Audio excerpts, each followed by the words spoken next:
Good afternoon, everybody. Welcome in. How are you guys doing today on this day? What is it? Is it a Thursday? Yay, I was right. Yay, I got it right. Woohoo! I've achieved something. Damn. All right. If y'all can hear me, let me know in the chat. It's been a minute. I didn't go live yesterday. Took a little break. Tried to center myself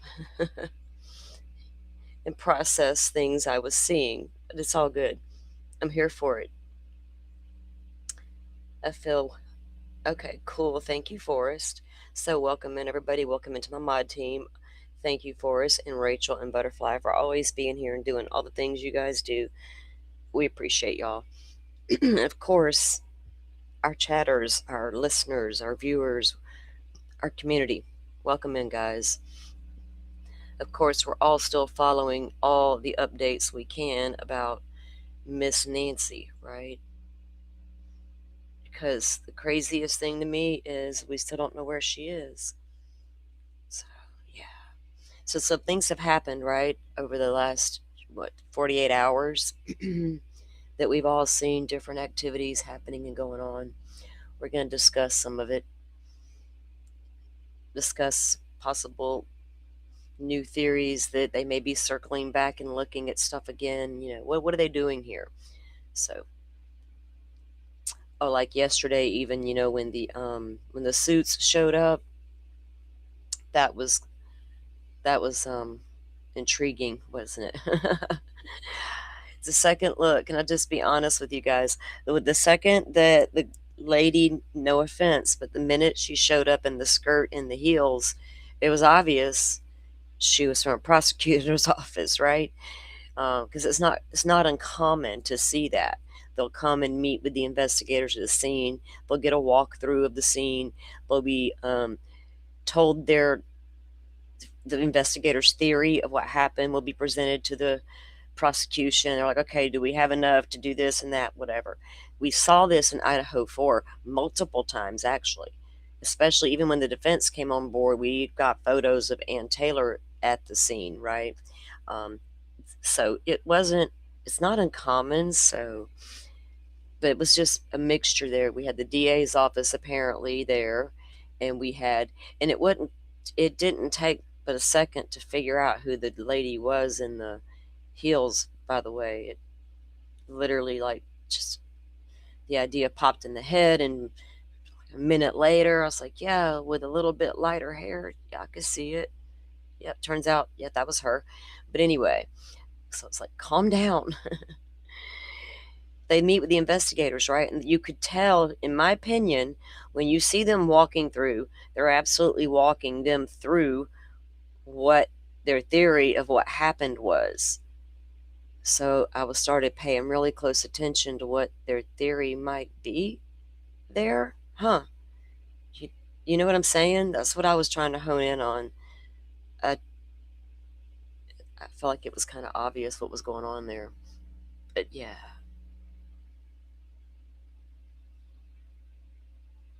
You're trying to keep an open mind, Jet.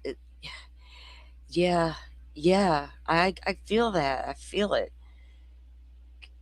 Especially when there's so many options to choose from, right? It's not that cut and dry. It doesn't appear. So what the heck's going on? Just when you think you got one thing, what is Comcast doing? I have thoughts, Jet. You quit reading my mind.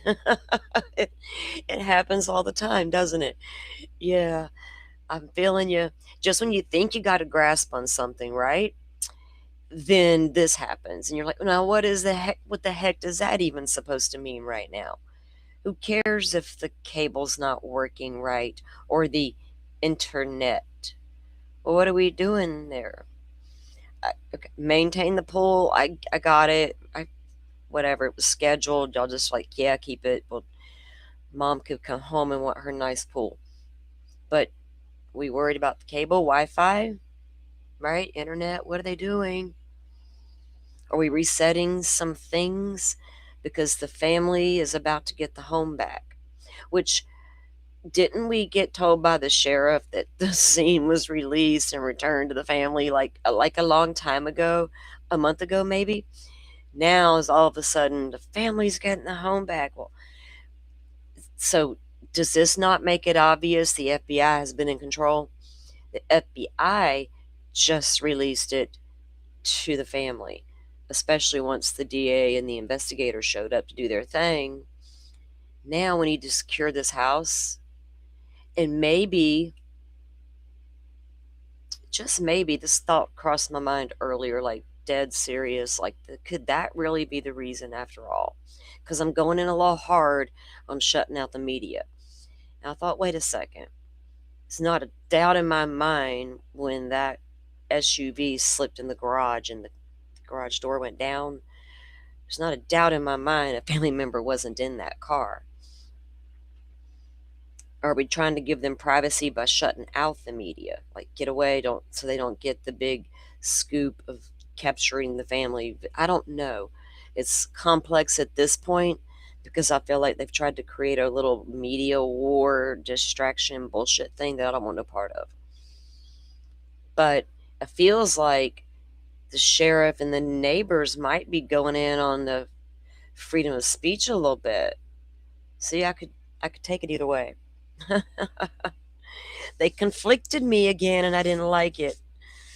Damn it, man. Just when I thought I had a few things worked out.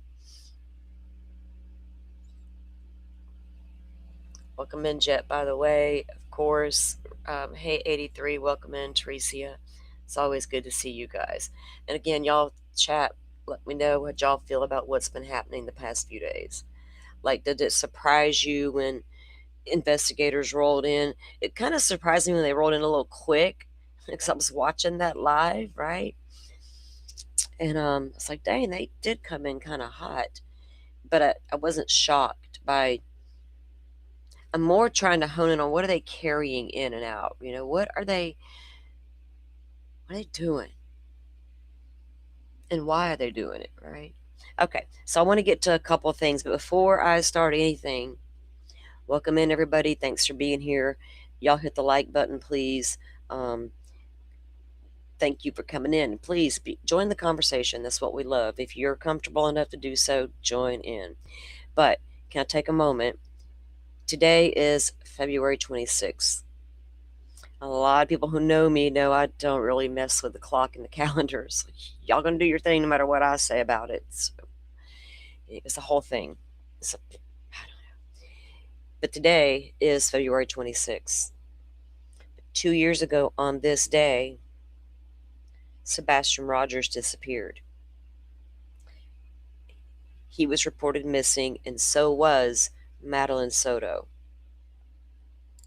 And they were two cases that we followed extensively and tried to continue to put the word out, cover their story, get to know them, share their image. We know how it ended for Madeline Soto if you've been around true crime. If you're new because of the Guthrie case, welcome in. Madeline Soto was found, I have to be careful with my words because you two don't like us to be grown-ups. She was found unalived on the side of a road. Turns out at the hands of her mother's boyfriend. Turns out he'd been essaying her for years under her mother's nose. How you doing down there, Stefan? Every time I say his name, something happens. I'm convinced.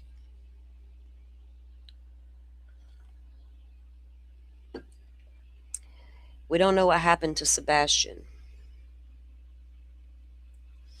Sebastian, if you're still out there, I look for you every time I go out in public. Because I shared the face everywhere. Look for this boy.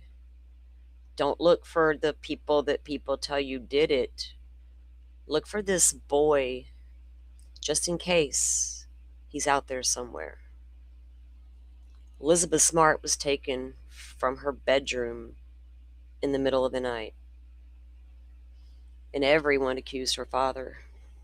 And we know how that turned out if you follow true crime.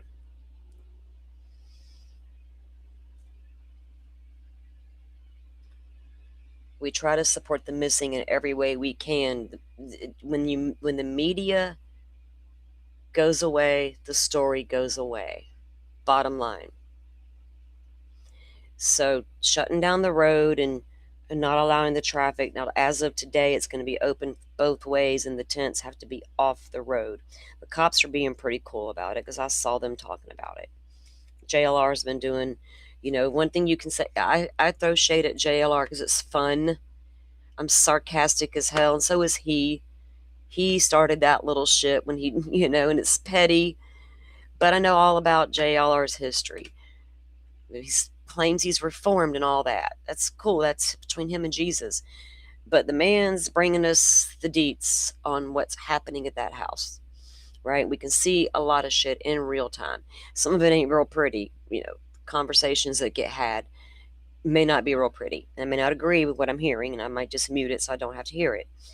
But seeing it, he's not the only one out there. He's not the only one out there, right? There's so many others out there as well that we respect and want to be out there as well. So I can't say, well, he can be there, but he can't. That's bullshit. No matter how you look at it.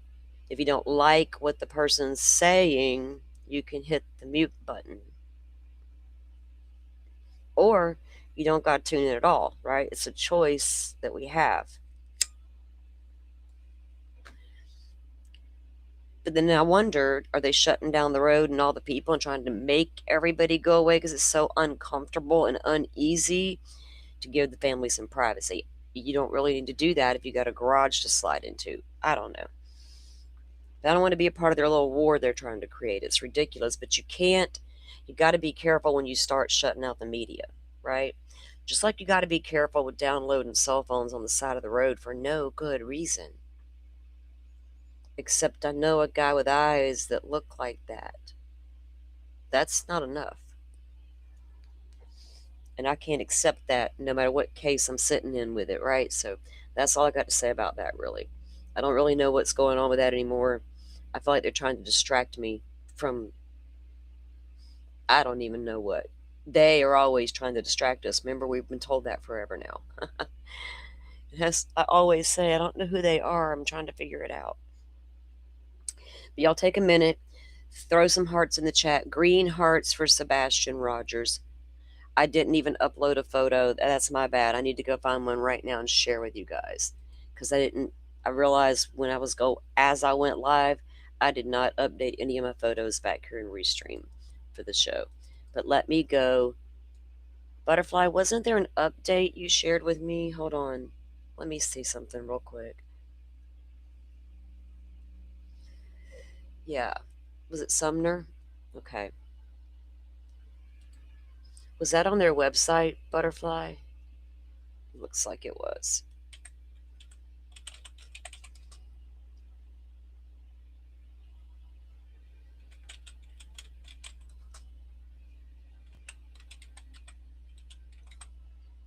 Oh.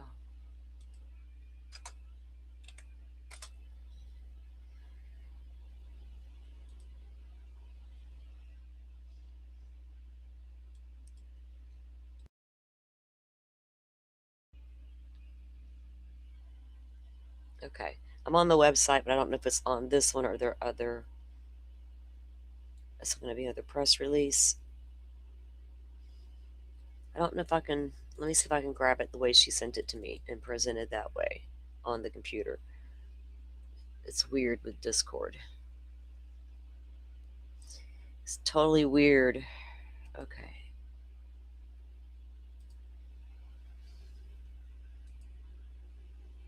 Mm,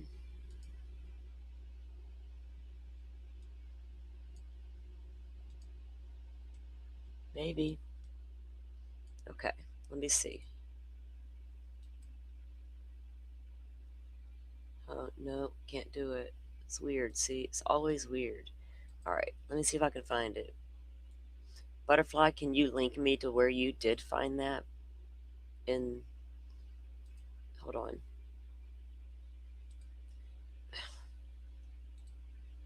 There. Sorry, guys. The buttons are weird. Weirding me out. Okay.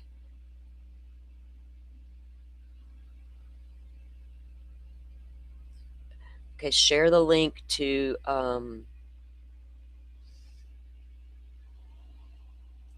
Never mind. I'll do it this way. I got you.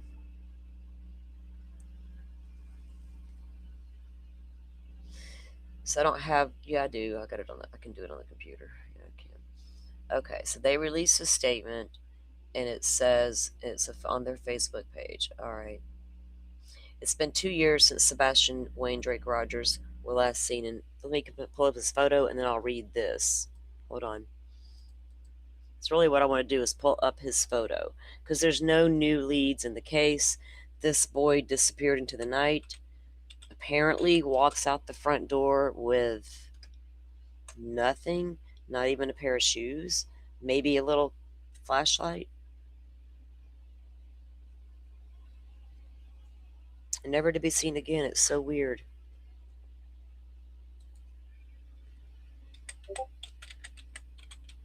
No leads, no persons of interest, no vehicle of interest, no clear videos or anything. Like nothing. Okay, here's the FBI's site. Let me, okay, share this screen.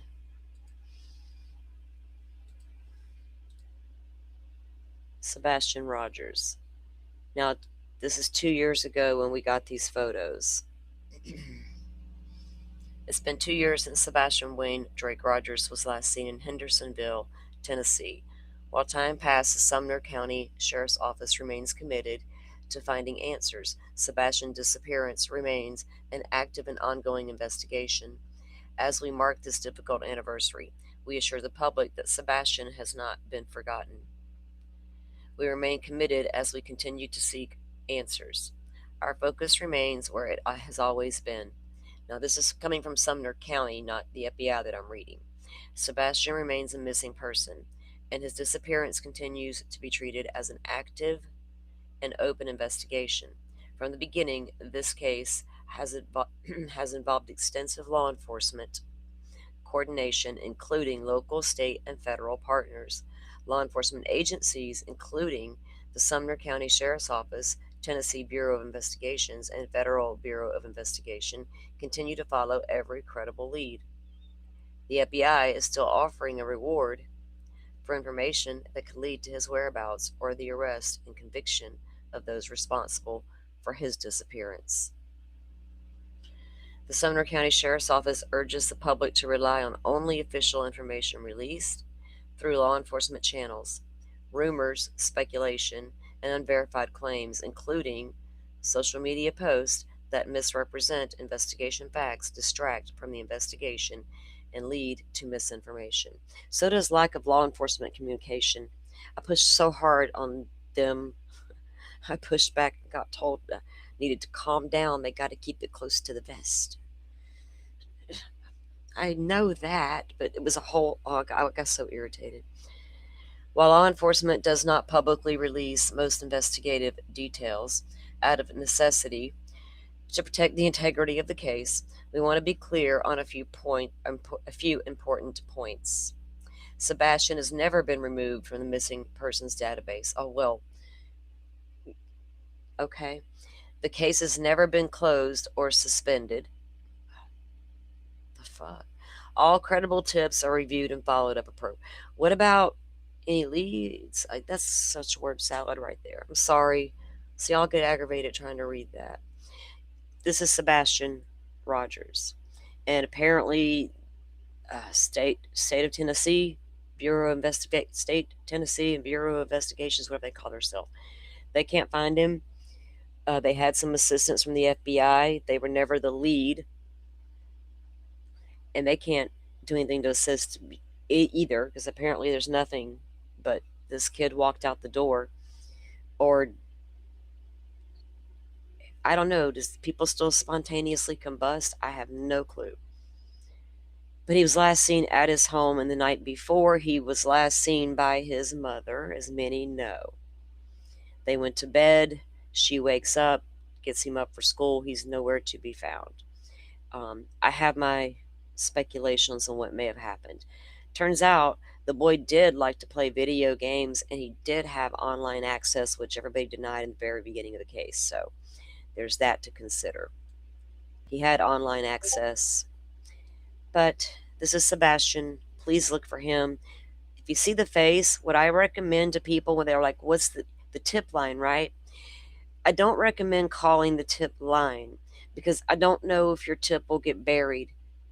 I don't know when they'll get to it. By the time they do, how far away could they have gotten?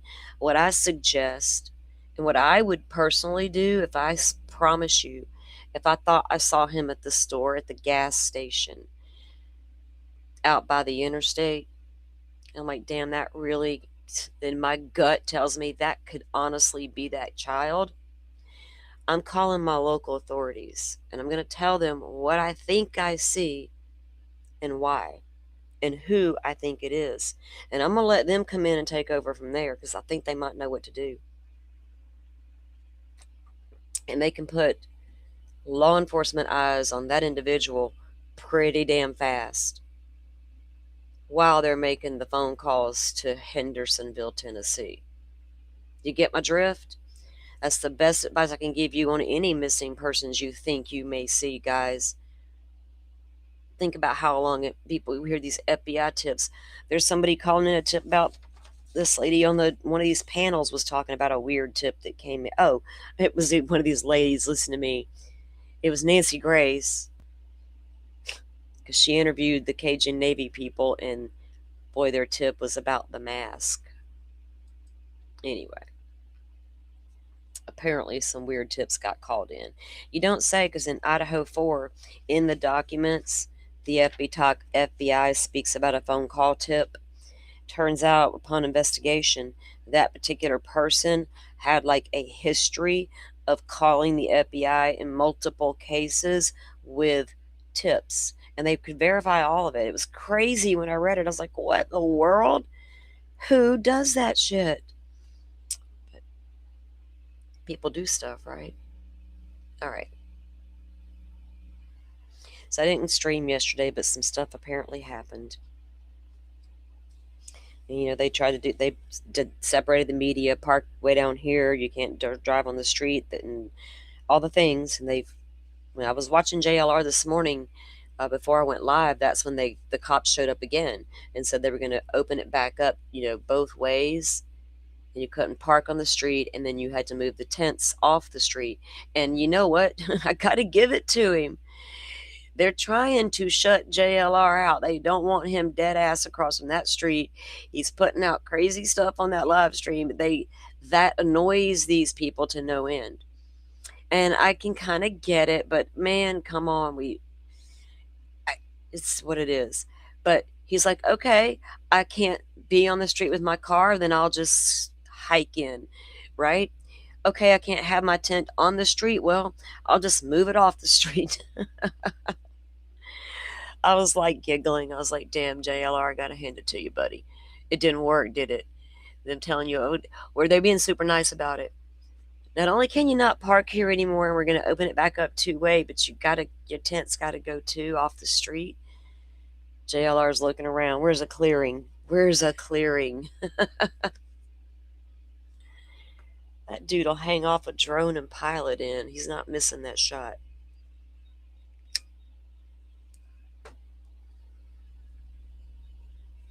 Okay.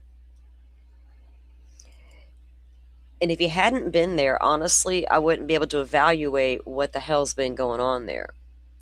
And unfortunately, we just live in a real-time world, right? It was wild when CNN headline news first hit the cable TV. What the hell is that? And when it did, all of a sudden we had news from around the world constantly. And we're like, what in the hell? We have to wait every day till 5 o'clock and hear it. Right?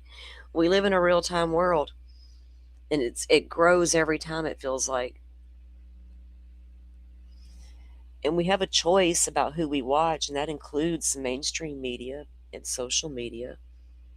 Anyway, I'll get off that part. That's a whole other conversation, right? As I like to say. So we know the investigators came back when what appeared to be people in the suits, right? The district attorney. Y'all, they have I found this little video that I think it was I think it was Fox, where they kind of like put together what a little bit clips of those investigators. I thought that was pretty cool because that's what I wanted to see anyway. Someone they also when they got there they go to the back, which so interestingly enough they go to the back, right? And the movements of them and where they're going, can that tell us anything about maybe the movement, their theory of the movement of the perpetrator, the guy at the door, or guys at the door at this point? Okay, let me get the screen up. Have you guys, a lot of you have probably seen it, right? If not, well, I'm going to share it of who showed up there. Was it yesterday? Yeah. And then shortly after that, that SUV goes into the garage and door shuts. Okay, let me hit play. Smokes. Right. Look at that suit. Yeah, absolutely. Now, at this point, instead of listening to the people in the background in real time when it was happening, I am just like trying to watch what they're doing, right? And I'm trying to figure it out. And it was the guy in the ball caps relaxed. He's casual. The other two girls are not. I feel like the lady in the actual suit, she's probably an investigator who works for the district attorney's office. Or she could be from the DA. The other one's the city attorney or whatever, the county attorney. But we had the same thing in Idaho 4. Even a special prosecutor, but they were not like lead, right? They were just so people speculate, are they there because there's about to be some warrants served? What, eventually, yeah. But let's take you through our theory of what we think happened and why we think we got enough evidence to prove our theory, right? We can tell you we think this is point of entry. We can tell you they came through here because of X, Y, or Z. This blood pattern tells me this. All these things that we don't know yet that they actually do know. The stuff they should know at this point, as far as movements around that house, especially with the Apple Watch stuff and the pacemaker disconnect and the doorbell disconnects and all these things. That is not all you technically know and theorize, right? So they may have the abduction, how it went down theory, but do they have a why theory? I wonder. They're going to the front door.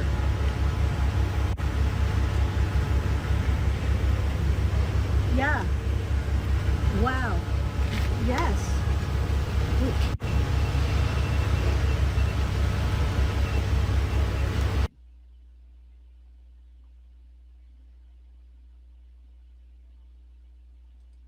Now, oddly enough, and I probably shouldn't say that, so I got to give a little respect where respect is due. You do the digging. When they came today, I was watching JLR's thing, and they showed up, and an investigator approached that garage door, and he walked up to it. In the left hand side, there's a little brick. It kind of sticks out there, and he appeared to reach up and do something, and then he kind of stepped back and that door opened. And I'm thinking, did I just see what I thought I saw? And JLR says, oh man, he just reached in the left hand corner and did something and the door opened. I was like, damn, JLR, for the first time we agree on something. Fuck, yeah. I was like, what? So now I got to go back and review footage and see, because I could never make out anywhere was there a keypad back there. That's bugged me almost as bad as what kind of door did I have to that front patio. But I finally figured that out. So maybe it's time to go down the next rabbit hole. I'm on a mission.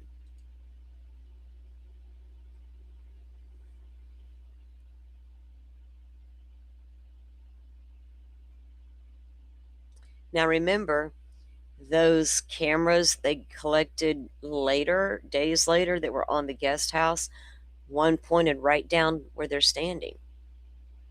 The other one pointed right out over the green space, remember? Still don't know when those were there. I don't know. I know when they were taken.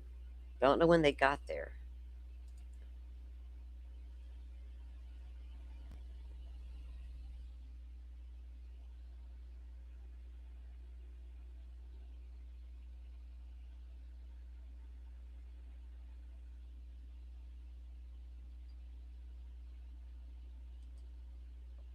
That guy with the tan pants, and is he talking and they're looking at him, and is he covering his mouth for a reason? Is he coughing or talking? Oh, he's talking.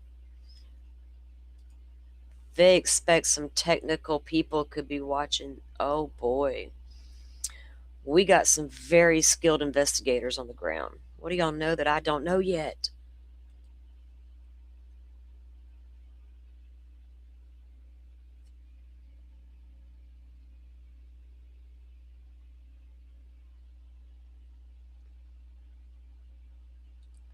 Look, where would the keypad be? Y'all see? Oh, y'all. Oh well, on my phone, I think the screen's got to catch up to what I'm looking at. Hold on. Um, Let me check my shit here. Oh, my messages. Okay. I don't know because this is like a decent shot with the sunlight. The lighting. The hell key is it? A secret hide a key in the brick or hide a keypad? Because some people think there may have been a hide a key, and Butterfly, you and I talked about that too. Remember? Would it be something you look for? Like these days, most people know, even the crooks know that one of your rocks could be your hide a key. Like if I had a hide a key, I'd get so creative that I'd go to that one place I would think they would never look. Hide a brick, maybe? I don't know. It's hard to tell.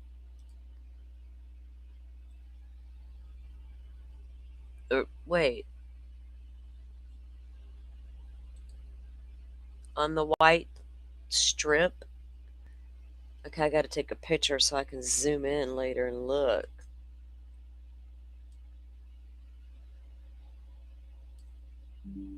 It's hard to tell. What do you guys think? What do you guys see? Yeah. Oh, hello, East Tennessee. You think there is one there as well? Everybody always speculated because that, like, to me, it was never a big deal that it only took Miss Nancy like 2 minutes or whatever was guesstimated by her son-in-law. Um, because apparently that may be how that time came about, that 2 minute time frame. So I'm gonna go with 2 minute ish. If I got a keypad and I have my cane and I can get around people, Jesus, calm down.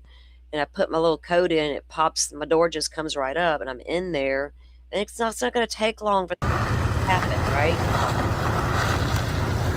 The sound came on.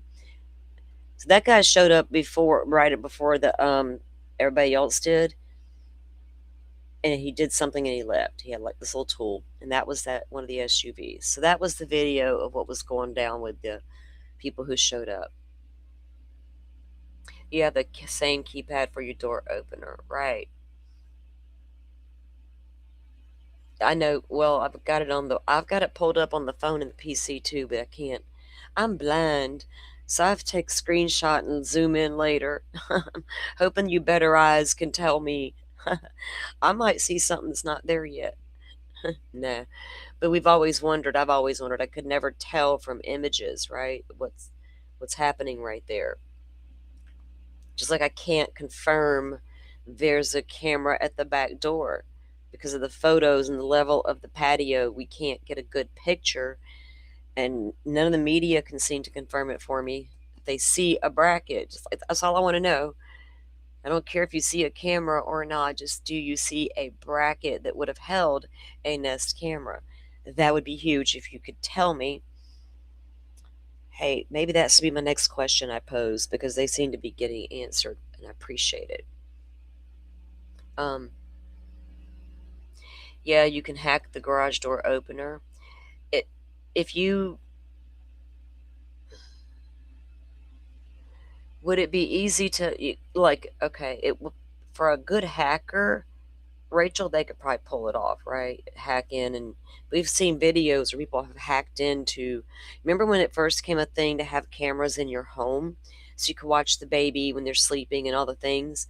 And there were hackers going into the systems and talking out loud to these people in their homes.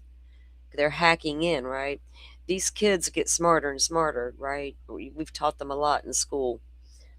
And a lot of these hackers will do things for fun. Gotta hone those skills, baby.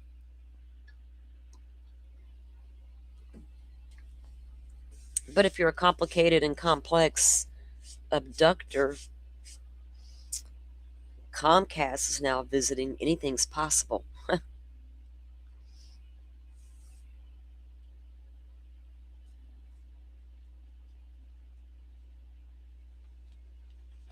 Oh, Kevin Fixler from WSU, by the way, report had an update on that lawsuit with the professor, and that TikTok girl is like representing herself. So she gets to cross examine herself, and da, da, da. It's not going to last much longer. Because it's like a federal case, so we don't there's no it's not being televised anywhere, you can't see it, but he's got some reporting on it, and it's like I'm surprised it even went to court at this state. So I'm keeping an eye on it because of the implications of the law, right? Because the TikToker went out there and just went all in and accused the professor of unaliving the Idaho 4 victims, and went into theories as to why and doxed her and put everything out there about her. Well, she's suing that girl now. And then the girl is representing herself. So what does that tell you? Lori Vallow vibes or something? I don't know. Just wanted to get that little update out there because some people are really obsessed right now with doing that to others, right? And then we pointed out that new Caleb Flynn case where there's that big video that was circulating that was so full of false information. It was sad, and it's wild. So be careful out there, guys. All right. So Brian Denton did a couple of good interviews. You guys see any of the interviews lately that's popped off? What do y'all think about the family getting the house back? Because technically, the family had the house back for a while, right? It's obvious the FBI asked to, and probably in full cooperation with the family, please do your thing because Sheriff Nanos is not, you know what I mean? They knew this is out of his league. He's a basket case. Please do something, because Savannah's got a lot of pull, and that pull went to effect immediately, regardless of what she thought happened in the moment. Boom, the phone calls were being made. So when they got there, it doesn't surprise. Remember, we saw the activity that the FBI conducted, like full throttle. Once they were there and they got all their people in place and teams, we saw scouring of Nancy's neighborhood. We saw the same thing at Annie's. We saw cars being taken. We saw a couple of raids happen. That something were just the sheriff acting alone, but no, if you listen to the audio from Carlos, it's clear they were not working by alone. Whatever. But you know what I'm saying, right? It's I don't think anybody's going to stay there. What do you mean, like at the house? Surprised they haven't banned the drones. You know, you're probably not far off, right? Like they put up a no-fly zone perimeter because the neighbors might complain you're over my house, you're invading my privacy by flying over my house. Like I don't know, how would I feel? So see, here's where I get in trouble because I got to look at both damn sides. How would I feel if day in and day out I even had a drone above me? I would probably sit out there and get why they were doing it. Absolutely, but there'd probably be a time or two I might flip at the bird just to start just to just to give them something to talk about. I don't know. It, we got some Karens out there. Even today, before I stopped listening to JLR, before I put him back on mute, um, oh, I think it was early in his streams. I was like with my morning coffee because I could not sleep again last night. But anyway, he was like starting his stream back up. He's like, I got my tent. They're not going to run me off, pretty much. And a lady comes by and she's like, she's not in there. Like, you need to leave. And JLR just ignores her beautifully. He doesn't even acknowledge she's there. He just continues to do his thing. But it was clear she was very upset.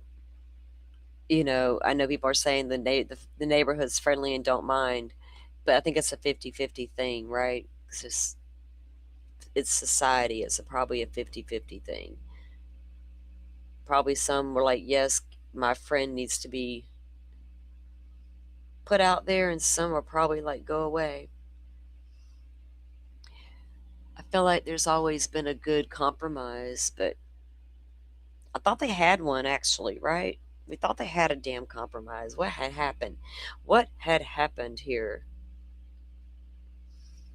So does the family want privacy, right? And they're trying to give them that privacy by shutting the people out. Like, you can only come in here if we make it super difficult. Come down here, do your shoot, and leave, right?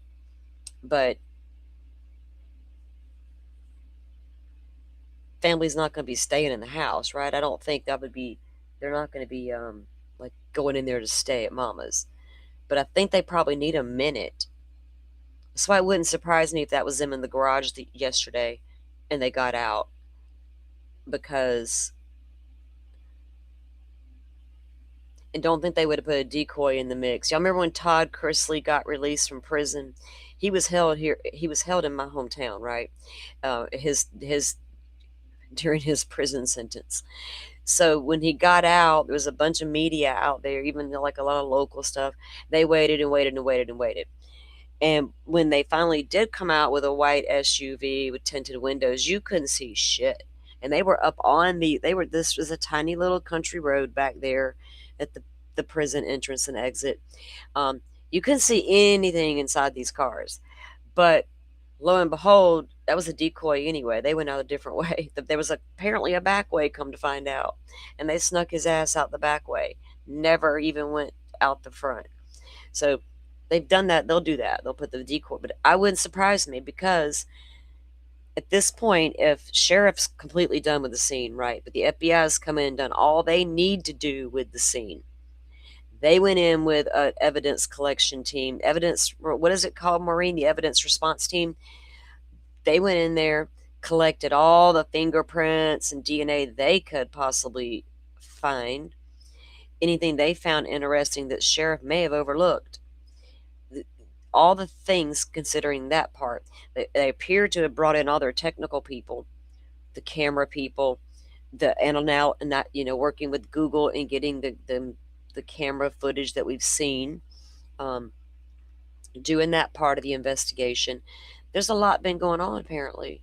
Getting 40 names from, we are been told, that purchased a holster similar. That's something, but apparently nothing happened. So they've been doing stuff, but where's it leading them?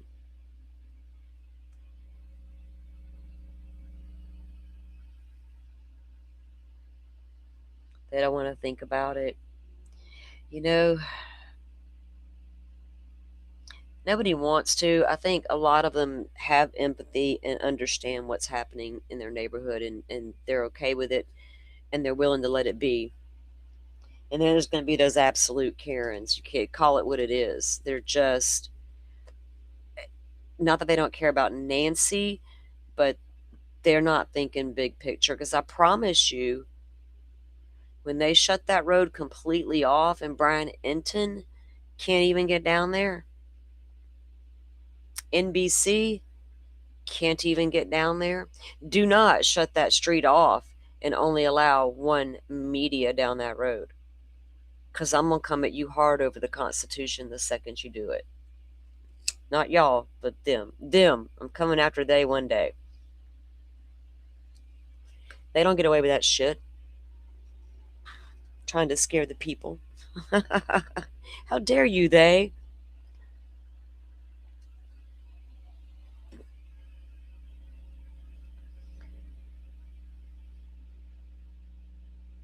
Two reusable shopping bags of stuff. Well, they know what their mama had in that house. And I'm telling you right now, if it was me and you're telling me what you think happened in my mama's house, and at this point you don't know for sure because we can't ID the guy at the door, and you're telling me what happened, and they probably have their theories behind the scene. At this point, if they're done with the scene, the FBI, and they've done all their technical, they've done all their evidence collection, they've done all they can do. Now they brought in the DA, walked them through the theory and the crime scene as well, all the things. Then the family's got the house back. Now you're gonna want to go in there and have your moment and do your thing, right? And they do need that moment. So if they came, let them go in the garage, shut it, and everybody back off a minute and let it be. It's not going to be weird. It shouldn't be in anybody's eyes, honestly. But I'd want to go see, even if it's not going to be pretty. I'm going to need to go see with my own eyes what you're telling me, because I think Savannah might come off as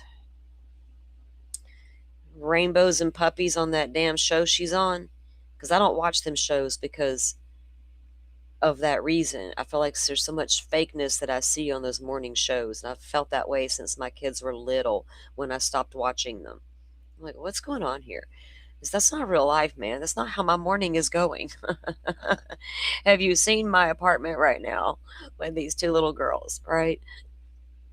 God love them. It's a mess at the moment, but y'all carry on with your happiness while I get my coffee and get my shit together and tell me the news. Yeah, it became like really repulsive, right? For me, anyway. So I don't watch it. Maybe she's a lot tougher than we think she is, right? I need to go in there and I want to see it at this point. I don't think she's so weak, like a feeble person. She couldn't go in there and handle what she needs to go see with her own eyes. It would surprise me a bit. Yeah, Kentucky Lucky, there's probably a lot of certain things they would want out. And then with even if like the cable person showing up earlier, whatever they were, the Comcast, if they're doing something to help secure the system in the home or install a new system in the home or something to help secure it, we got weirdos out there, possibly, so we can't take chances of anybody trying to get in there, especially when you take away all the media who's watching the house all night in case that cop falls asleep.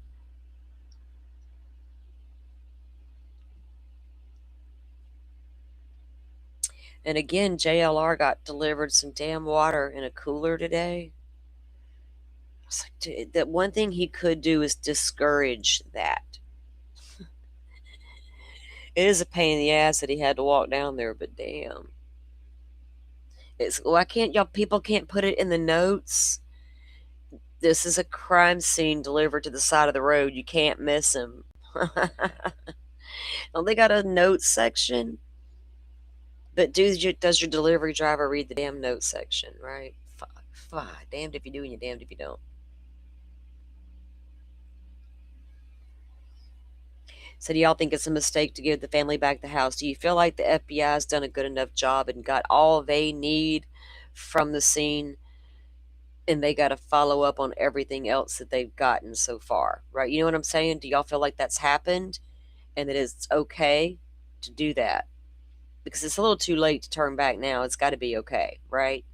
But do you feel like the FBI's done all they need? And I don't mean all they could do.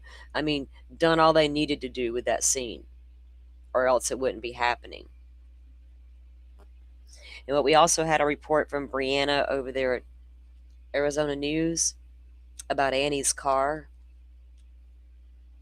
I have to go pull up that tweet because I don't want to misquote Miss Brianna.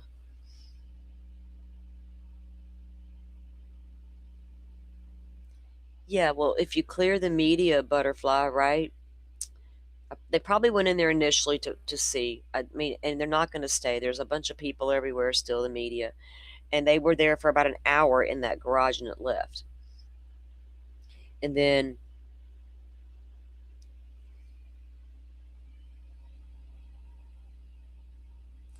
if you clear out all the media, you're not going to have the cameras, right? If they're because they're trying to push back to make it so hard you can't get even a good shot, given the family privacy. So that would make sense that they would want to go back when the cameras aren't there. You know what I mean? To risk people invading the privacy with their zoomed in lenses and getting on the edge of the property line. And, and people want to know. They can't help it. Hell, I want to know. I'm watching too. I'm no better. But I get the need for the privacy or the want for it. But I'd ask for it at this point, right? I'm trying to, I would ask for it. Honest to God, that's probably what I would do. I would go to my media accounts and ask the media to give me a moment while me and my family come to the home. And here we're going to be there X amount of hours.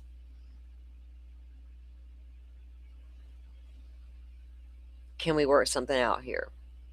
And that also, if somebody maybe watching all of that play out and go, well, that's real human, that might help.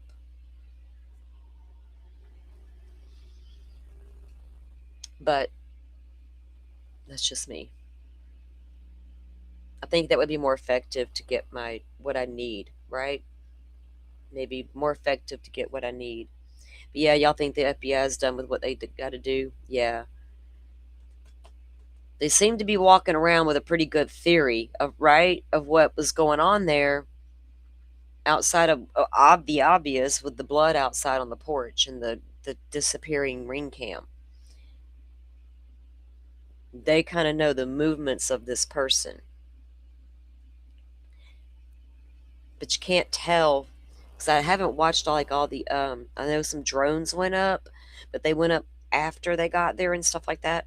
So I don't really know. I think they started at the back door, right? We've heard the back door was open. Forced entry, no forced entry. Hell, if we know, we don't know. We've examined all the doors thoroughly, and none of them appear to be damaged. None of them. Weird, right? And then I didn't upload any photos. Damn it, butterfly. I failed miserably. We found that there was a shot on Twitter going around, and the sliding door to the guest house was open, and you could see inside, but all you could see was a rug and what appeared to be a blanket, maybe laying on a rug, which I found to be odd in the guest house if nobody lived there. But it was not tidy. Like, why is there a blanket on the floor like that? Like somebody was in there. That's where my mind went when I saw that. It's just a blanket or it's just a rug, right? I'm like, yeah, but my mind's like it's not like a perfectly straightened out rug. It's been moved around a tiny bit and there's appears to be a blanket laying there on the floor and I'm like and it's like piled, right? Not folded neatly or nothing. Like a throw blanket. I examined it and I'm like, that just was weird to me. And I thought, huh, is there a chance somebody was camping out in that bitch doing surveillance? Because it was easy access through that sliding door. Is there a trace of them in there? Anybody, a trace of anybody in there? Who was the last person to like live in there? Did anybody ever live in it? Was it just a pool house? Guess that's where y'all went and changed clothes and stuff. And is it just a pool house, not a full on guest house? You know what I'm saying? Who else would have access in there besides the workers and the fam? That little house interests me, especially when I saw what appeared to be signs of life inside of there. It could have been Nancy's Zen room. Like she'd go out there and open the doors and sit down there and do her peaceful thing with her crystals. Could be. Looking out over the greenery and the little fountain. I could see it.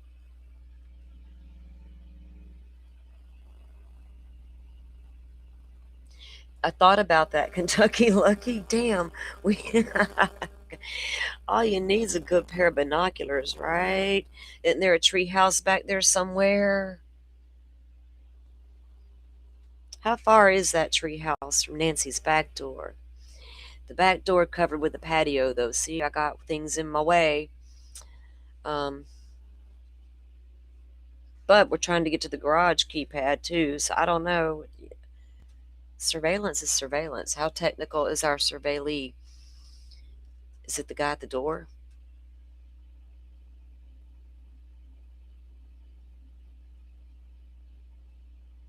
I know, Jet. That's what I'm saying. With the look of her home, it was kind of weird to see. I need to get that picture uploaded and share it with you guys. Damn it, man! It's not gonna let me do it. What? No, do I have it on the PC? Shoot. Let me see. Do I?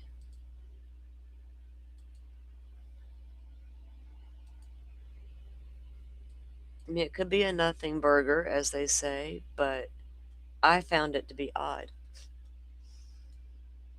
The things I find to be odd sometimes, I don't know. I got it right here. Okay, let me see if I can.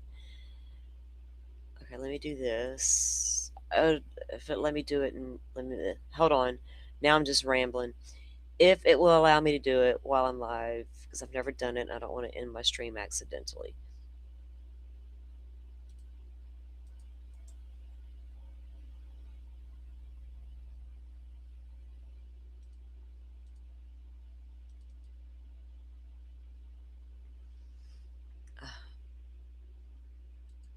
Trying to. There we go. No.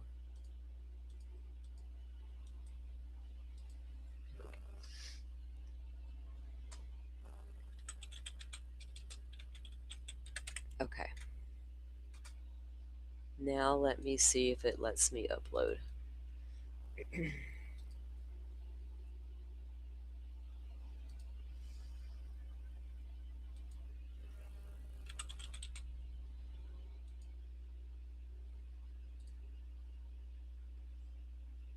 Uh-oh. I hope it didn't take me away permanently. Haha, it may have, because I've done that before and I could not get me back. Okay, we'll see. What's this? Is this me? No. Maybe. Hang on, I gotta test something out. Hold on. Shit. There we go. Should that... Where'd it go?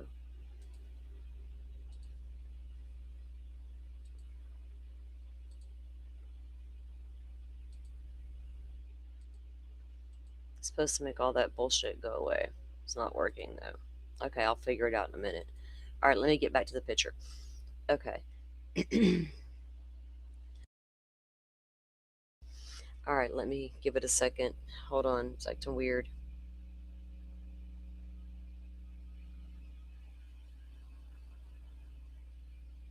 We don't know when she last had a garage door upgrade, if it was like a smart door.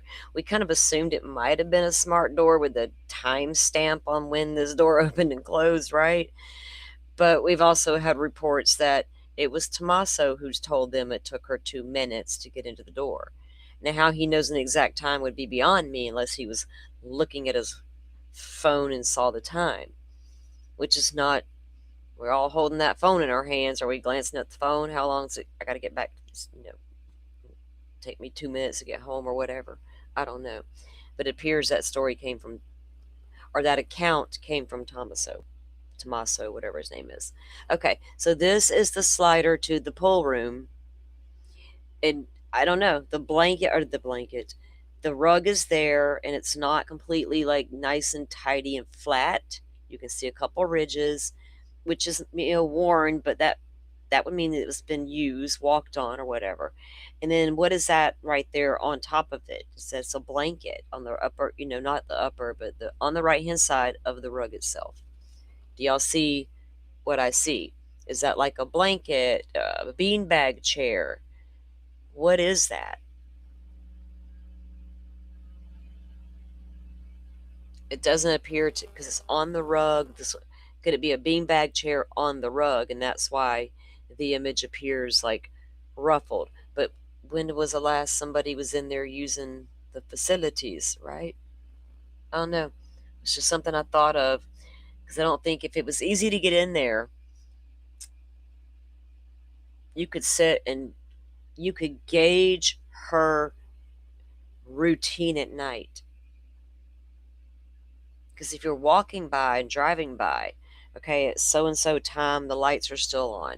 Let me come back in 30 minutes and see if they're off. If you're right back here and you got straight line view to that kitchen area, the back living room, back patio through the big giant window back there, seeing lights, you might can gauge a pattern.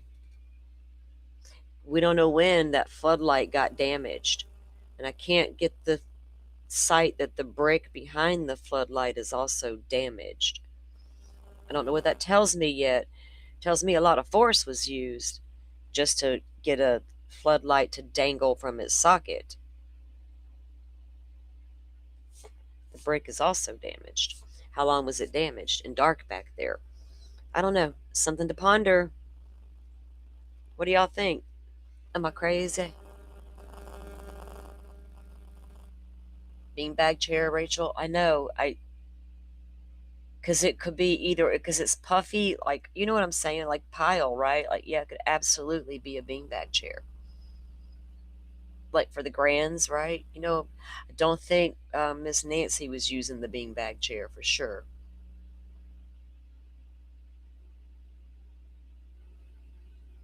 Oh, you think it appears to be the blanket she was drug out of the bed in? It. How do you figure that? Do we have a description of the blanket that's no longer on her bed that should have been there? Has that detail been out there? Because I don't recall hearing there's a missing blanket off her bed. And huh, but I don't see like any evidence of like, blood or anything.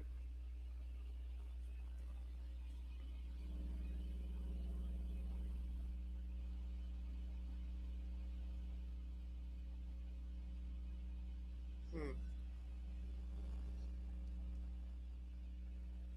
Okay, let me see if I can get my avatar back up there. Let me see if I can fix myself. Because I honestly don't know what happened. See if it will take it down. No matter which one I go to. Okay, let me do this.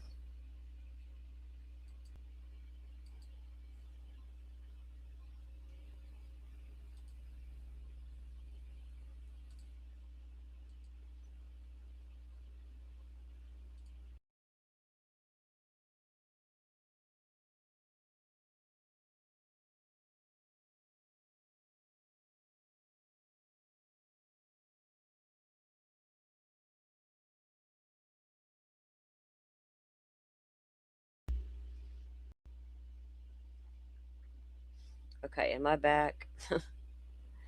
It took me completely out of here. Jeez.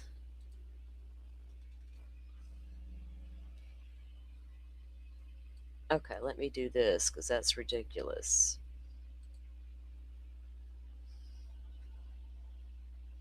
That's a pretty good shot of the back door, and I don't see any indication of a freaking camera.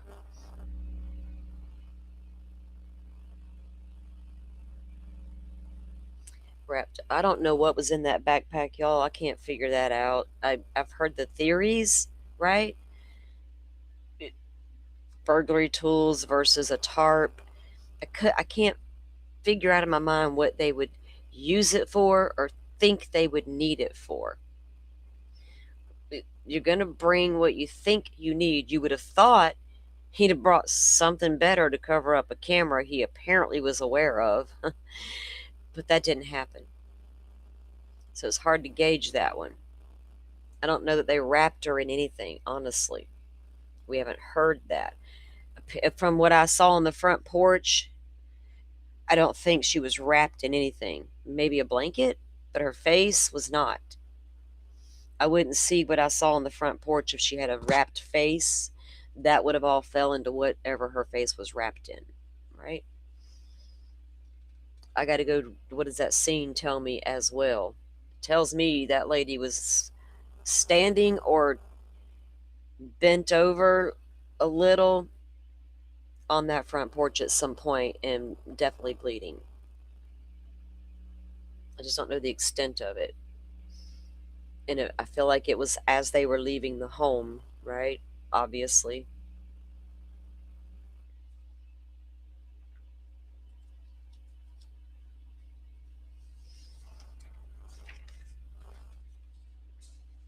Okay.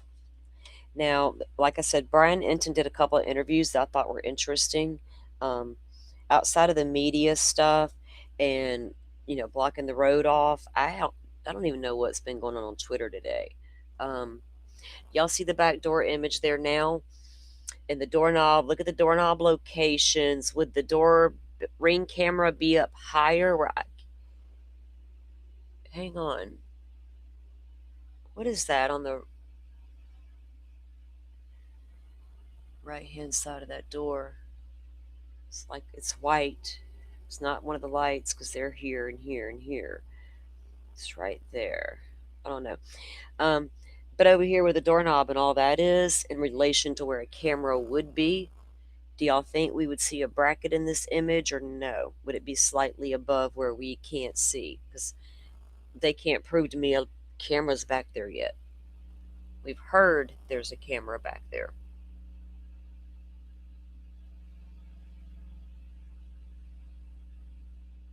The bracket could have been removed just like the front. Well, the cops removed the bracket up front, right? The bracket was there, but the camera itself was popped off, taken off, smashed off. It's unclear.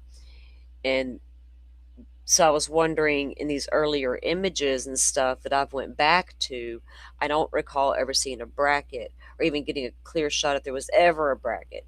So would somebody take the whole camera and the bracket off the back? Possibly, hell yeah. But would they take the time to take the bracket if all they wanted was the camera, like the abductor? So I can't. We're having to go with we're having to rely on sources to tell us there was a camera back there. Obviously, yes, you could break all. There's a lot of windows, two blue doors that are identical on the back of the house with the same windows, large sliding door on the other side in the front patio with a large window as well. There's windows everywhere at this house. None of them are smashed, and none of the doors appear to be damaged in any way. I see no evidence that back door was tampered with in any way. There's no, even if unless the lock was picked, and that's why the locksmiths came. But I think that was a security reason. But I don't see damage to the door. How they get in if they didn't pick it, right? I don't know. They could have. They're sophisticated enough, it appears, so they could have damn well picked that door, right? You got to get one of the best pickpockets in the or pick locks in the business. Wait a minute.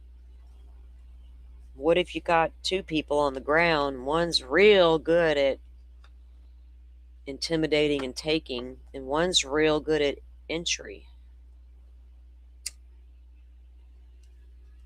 That'd be some kind of elaborate ransom scheme.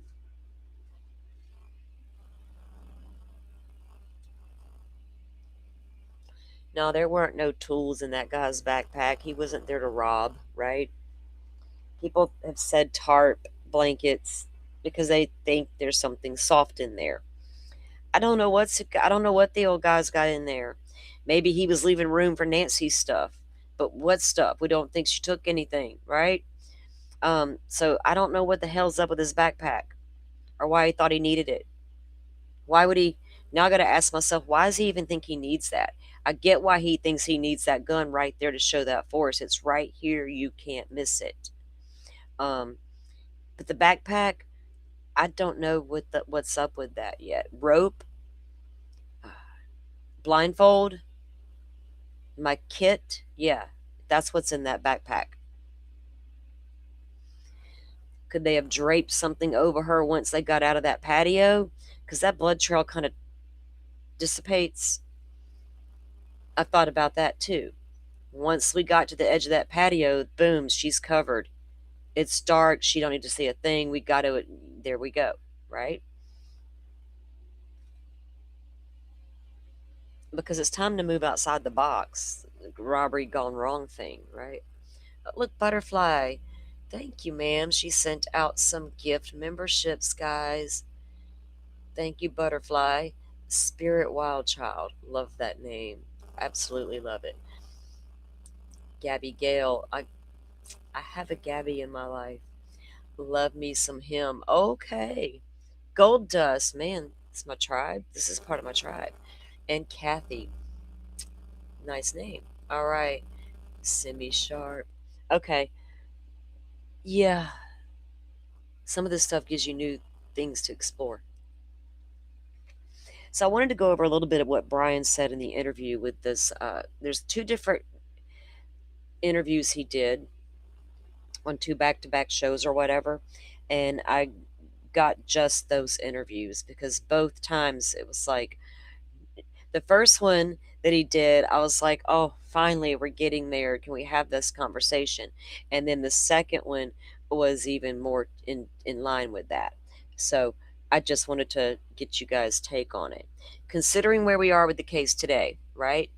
We're hearing that FBI is now releasing to the family, not like a direct quote or anything. That's my assumption. FBI's done. Family can do what they need to do now. Um, what kind of leads do they have? We still don't know anything about where Miss Nancy is. We don't even have a profile on who may have taken her and why, which I find so odd.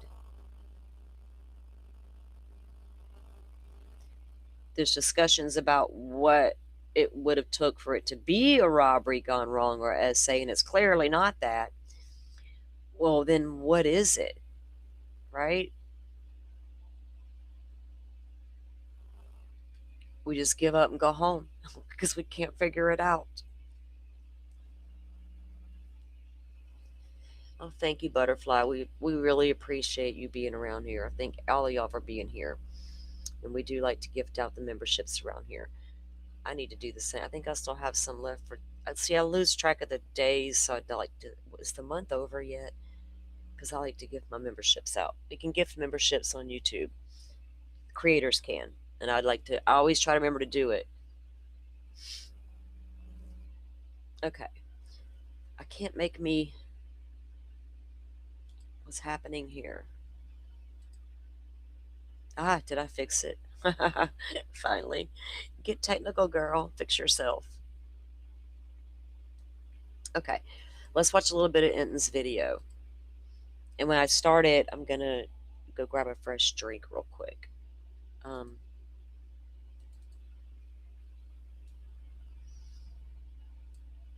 and it's like, sometimes you got to circle back, right? And reevaluate what you think happened, what you thought might have happened. And when none of that's panning out, you're back at ground zero. Something tells me some of this the FBI might have been onto for a hot minute. And I don't know if it's, I don't know if what I'm about to say is in the clip we're going to watch, either one of them, because it was said during one of Enton's lives, right? I think he may have said it at the beginning, and he even tells one of the people he interviews about it. So it's very well we could see it here. But go back and watch these. We'll drop links. The last two, I think it was the last two guys that he did. If not, I'll drop the links. But y'all know where to find Enton's content. On the stalker theory, he said that he went to that restaurant, right? The Mexican restaurant where Savannah and her mother went during that November Here's My Family expose NBC did. And they went to the restaurant and all the things. Well, Enton goes to the restaurant and he speaks to people there. And they said when investigators came to visit them, They specifically were asking, was there anything out of the ordinary that day? Anybody here that you didn't think should have been here? Anything odd happen?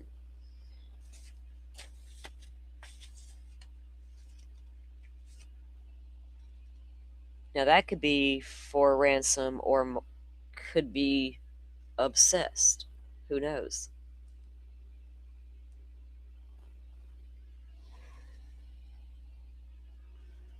So it sounds like, though, they were trying to cover all the bases, maybe.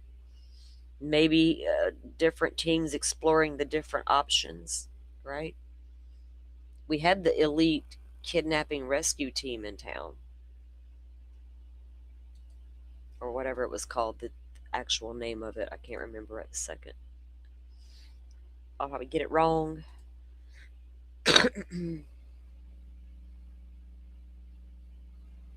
uh-uh. Get out of town. How did I know that was coming if that's real? Don't tease me with a good time. Hold on. Damn it, y'all gonna make me go there. Jeez. Well, I know. It's up to me how I react to things, right? It's up to me. Hold, please. Now or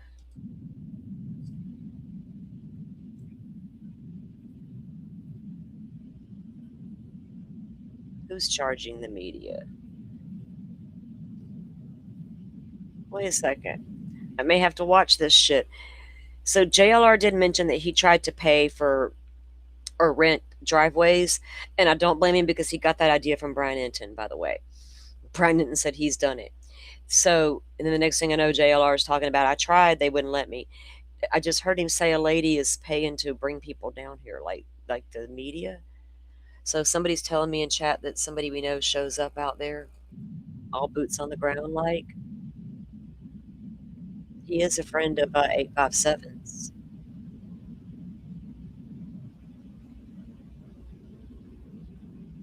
Like, I don't know.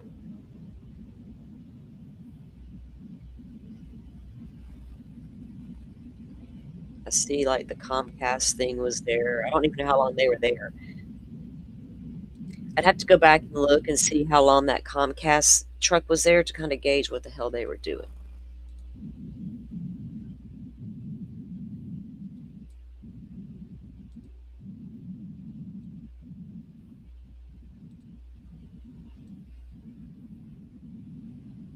Oh, that group is back out there, the group that was going to get the no trespassing. Hang on, I'm trying to find the spot. Hey, look, if somebody can find that and timestamp it, send it to me. I don't got time for that shit right now. But if I will find it, let me make a note. That'll be my fun time tonight.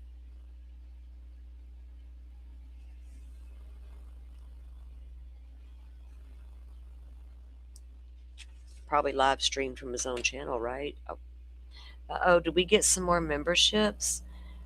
Forrest gave out 10 memberships. Awesome. Thank you, Forrest. Welcome in Asha and Blessed, Precasit, Leslie, CH, Seeking Justice. Let's, wait a minute, it's going to take me a minute. Let's talk with Susan. Okay. Cindy, Kimberly, Kel. Welcome in, everybody. Thanks for being here. Thank you. Um, I, I was trying to get better at doing members only, and the minute I decided to start a little series, this case happened, and I haven't looked back. So we'll be getting to them hopefully real soon. But thank y'all for being here, and I hope y'all want to stick around. All right, I want to play what a little bit of what Enton talked about because that's a little more important than some guy showing up on a street at the moment.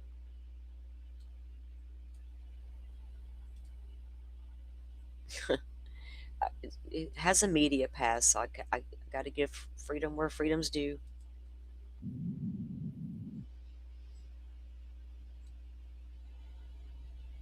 But I'm critiquing the hell out of the media on X because I got in a mood, so I can critique without taking away a freedom. Yeah. Oh, a lot of channels do that, right? Okay. Back to my business. what I'm here for. True crime all the time. All right, let me get back to my note of where my timestamps are on that. Here we go. And the one guy is going to be like a local guy who knows the area, knows the way, the lay of the land, right? Timu Press Pass. Well, there's a lot of that. Well, look, there's a lot of them out there, ain't there? I don't even know if some went so far to get the Timu Pass, right? They just called it a, printed it out on their own, maybe. And I'm not talking about JLR at all. I'm not. I'm not doing that. He's JLR investigates media something or another. But I'm talking about somebody else. I don't know if they even got that went that far. Okay, so this was on an episode he did. Um, a couple. This one's on February 23rd, I think it was.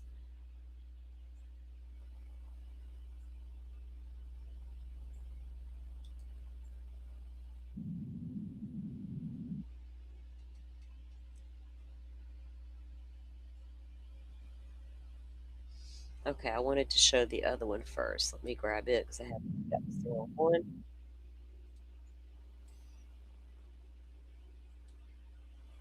It's this one.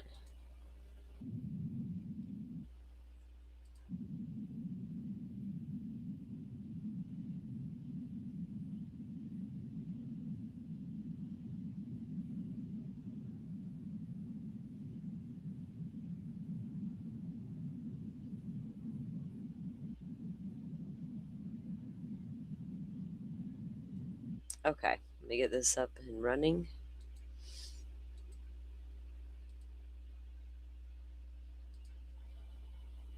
Okay, so this is the conversation he's going to have with this law enforcement, or he might be former, he'll explain.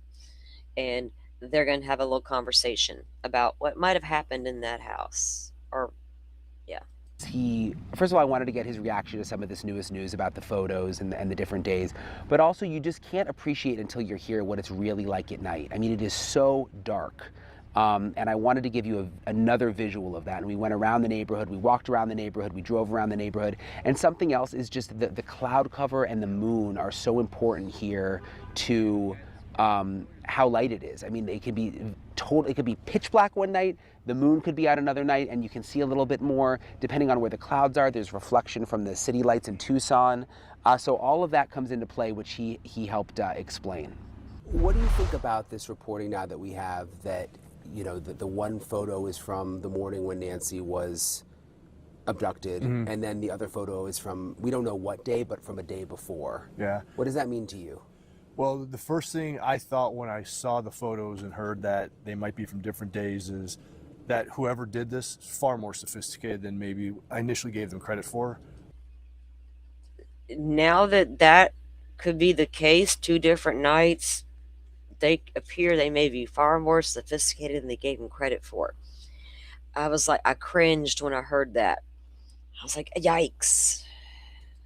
This wasn't a chance encounter. It was planned out. And from what I would say, from if it is 2 different days, planned out very well. You know, coming on different nights, seeing, you know, what light is, what traffic in the neighborhood is, things like that. That tells me it's very thought out, very well planned. So that would tell me there was probably a reason behind it as well. So does that legit mean that the thinking all along by people maybe not in the FBI, that could have been just a random encounter type of situation by a local? Is that really all you had for a thought process, right? Oh, goodness. When I first saw the photos, I was wondering because he didn't have the backpack on in one, and you can't tell for sure that they're the same jacket. But I was wondering mainly about the backpack. Like, why wouldn't you have the backpack on in both photos? So this does kind of explain that. Yeah, I saw the same thing. It could have been as simple as, you know, he walked up once without the backpack to see if anyone was there, walked back to a car or whatever, picked it on and got his gear and decided to go in. But when I was looking at I zoomed in at the jackets and they do appear different. Now, it's tough to tell under IR lighting, but the one without the backpack and without the gun visible looks more like a camouflage type jacket to me. You could see different colored splotches and things like that, which... So he's describing the picture without the backpack and the gun, and he's describing what he thinks is a camo jacket, splotches. When that image was first released, somebody was posting that very thing. I think this is a different photo. And here's why. Not only is the backpack and the gun gone, but it's a different jacket. And I'm like, I could not tell. It appeared that it very well could be a different jacket because of what he's describing right now. But I wonder where he saw what he's thinking right now. You know what I mean? Because I know that's already been out there, but I don't know how many people saw that and talked about it.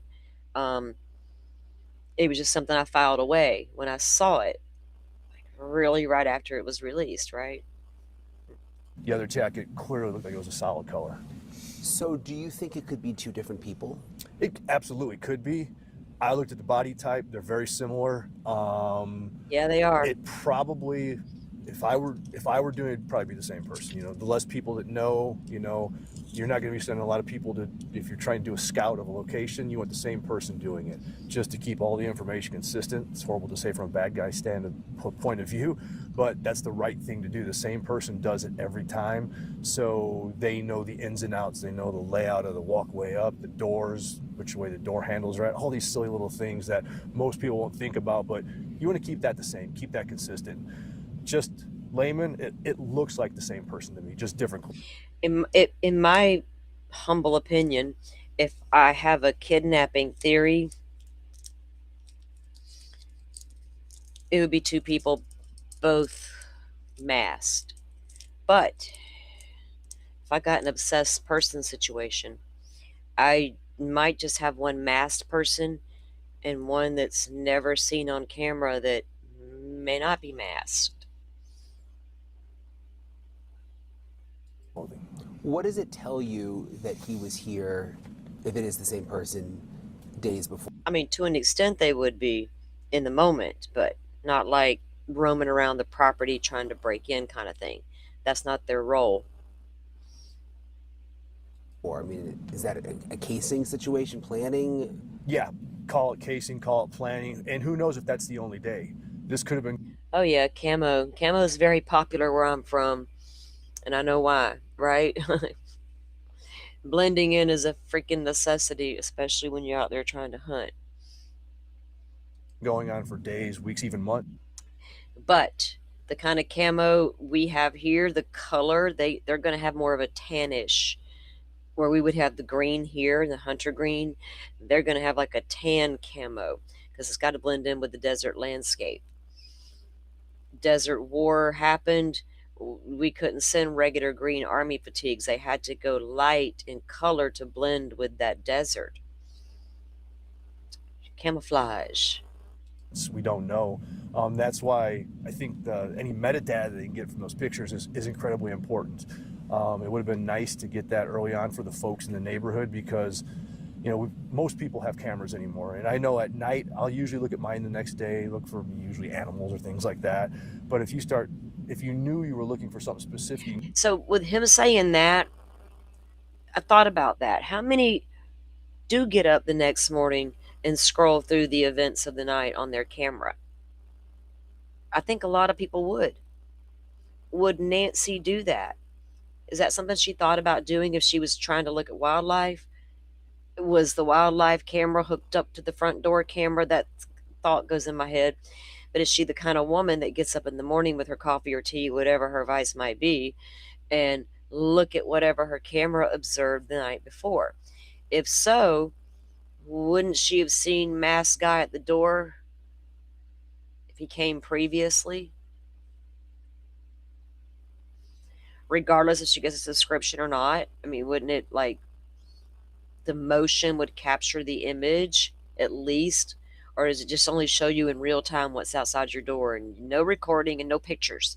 This is what's happening, and if you blink and miss it, too bad. We know that's not true because we got fucking video and a picture, right? So, would she look in the morning to see what happened overnight? Yes, Simi, we're down here in the South, girl. We got the greenery. We got that green shit. You got that. Well, I got the Florida swamp. You got the Louisiana swamp. We both got them gators. I like my Cajun neighbors now.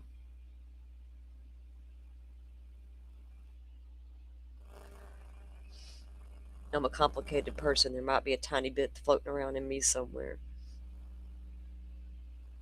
Okay. Right, Rachel. We saw that she wanted to see the wildlife. She was inquiring about what kind of cameras to, in the group, whatever, about what kind of cameras to get to view the wildlife. Um, but yeah, just even outside of wanting to look at the wildlife, are, is it a habit for an 84-year-old lady to think, I need to look at my camera from last night, my Ring camera at the door, to see if anybody was out there at any point during the night? If there's not like an alert, wouldn't there be an alert though, like motion, body, a whole body detected, possible animal? Dolphin and I were talking recently, and she absolutely gets the notifications in the middle of the night. Deer, right? She can tell, and then there's an image of it as well, because we explored this case heavily the other night offline. It was like a really long phone call. We've missed her here in the community. She's had some things going on in real life, but she's getting back into the groove. Simi, we've told she didn't have the subscription. It wasn't recording. Nancy did not have the subscription, so nothing was being recorded. But it was being recorded by the Google people at Nest. We see that, unless they generated a video with AI. And anyway, that's a whole other thing. But Nancy didn't have a subscription. No recordings. We're talking about what kind of alerts would she have gotten if an image appeared or motion appeared. Would it capture the image? Why did she not see the man previously? Does she scroll through all those things? And there's a million answers, because everybody with a camera has an answer, right? And they're still very conflicting. Depends on who you ask. So I need the technical people at the FBI who figured all this out so far, where there's a guy at the front porch. They need to give me a little more.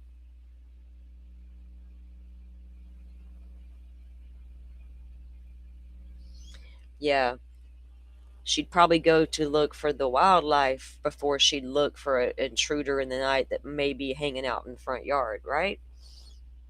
So who knows?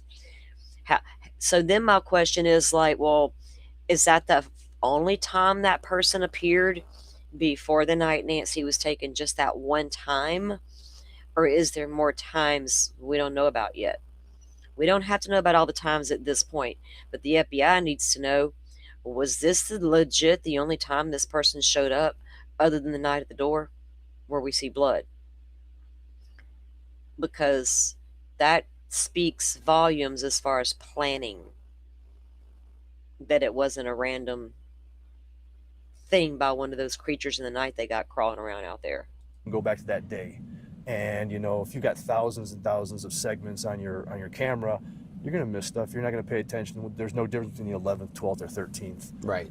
So however that investigation is going on within the neighbors, because that's valuable to know, because then you have another chance to see a car. You've got another chance to see people on foot. All the little things that in the past 23 days might have been missed are just starting to come to light now, and going to have to backtrack, and that's maybe some wasted time. It almost, to me, when I first heard this reporting, it almost makes it more frightening, I think, in a way, that he was here before. Absolutely. Again, going back to this was done for a reason. It was planned. Someone walking down the street, looking up, seeing a dark house, I'll go try and, steal the VCR. That's a dime a dozen. That's going to happen. It's probably not going to happen to most people. But yeah, I think this is much more frightening. This is, again, that made-for-TV movie where so many things are lining up, and again, that's not What's lining up, sir? What's lining up? common. That's a targeted individual coming after a very specific person. Why do you? A targeted individual coming after a very specific person. That's his new take, based on this picture was taken before the crime. I think they didn't release this information. I mean, we found out now, but I don't know. At some point, the investigators are going to have a reason to release it at any given time when what's going to help them most in the investigation. Yeah. There are certain things, in my opinion, that it's probably better to get out sooner. Like if there was a picture of this dude's face somewhere, I would hope that would get out there. But you know, another picture on another day, I think if they know the date and they're holding back, there's a reason for it. But it seems almost insignificant at this point. What stands out to you with the front of Nancy's house, in spite of what we've learned? Yeah, well, even here looking at it, it's more open to me than I pictured in the initial video. There's a clear path. You can see clearly from the street all the way to at least the first security door. There's not a lot of brush, at least here, you know, over in the middle of the yard there is more, but a clear view. I also see the security door, which tells me that there's 2 doors you have to get through. To get inside and the little alcove, but more open than what I thought in the video. Yeah. And do you think he came? I wonder if those investigators were discussing whether or not that front door was locked after Nancy was brought out, or was it unlocked? What does it tell them if it was locked? It tells me if it was locked after bringing an injured Nancy out the front door, they might have a tiny conscience. Maybe. Right up, I guess, right up the driveway? Probably. Yeah. Just knowing the neighborhood, if you're coming in from the backside or trying to cut through yards or anything, you're probably going to be seen, or at least, you know, some motion sensor lights are going to be popping off, and that's going to draw attention to you. Really, the easiest way in a neighborhood like this to not have much attention to you is just to park and walk up, especially if you're going to a specific location. Let's walk down here. I wanted to, because there's a lot of lights here from the media and everything. Sure. But if we go up here, yeah, I think we can kind of get an idea for how dark it is. And you mentioned the moonlight makes a big difference here. It really does, yeah. Because when there's no moon, if there's cloud cover, is it darker? No, it's actually lighter when there's cloud cover because you get the... So if these guys damaged, or somebody damaged that floodlight in the backyard, right, we already knew it was going to be dark out there.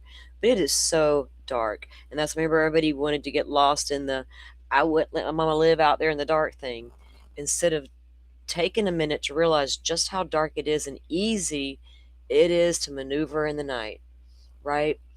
Even to sit across the street, that little street that's right across from Nancy's, on foot, get dropped off, surveil on foot. I would, if I was the neighbors and I was the cops, those houses that are approaching the right next to Nancy, even the ones on the back street, because we can see from the footage in the Koberger case, the people on the next street, they're using the headlights back there to tell me that's Brian Koberger. So the houses right behind Nancy on that cul-de-sac, that one faces her house pretty much. Did any cars approach that house that appear to be driving extremely slow? It's not going to show me what kind of car it is. I'm not, it's dark. I'm never going to see the vehicle, but it gives me a timeline. If somebody getting dropped off out there, do these headlights just go out? Did they pull in the yard and just shut the lights off? I need to see what could right around that house see as far as lights, because it's super dark. I'm going to see it. If it's a car just driving down the road, we're going to see it go past quickly. But if it's slowing down, we're going to see that headlight creeping along like we do in the Koberger case. Creeper in the night. Reflection, especially where we're at, we're higher than downtown Tucson. So as long as the clouds are higher than the city lights, it's actually brighter. So and see, they're kind of walking up an incline, and I didn't realize that little road right there. And that's the road I refer to. Look, it's dead right there in front of Nancy's door. Turn around, Brian can see it. It's like an incline. So if you walk up the incline, the better your vision line is going to be, too. If you want to learn a routine, right? Trying to get a hold of this person's routine.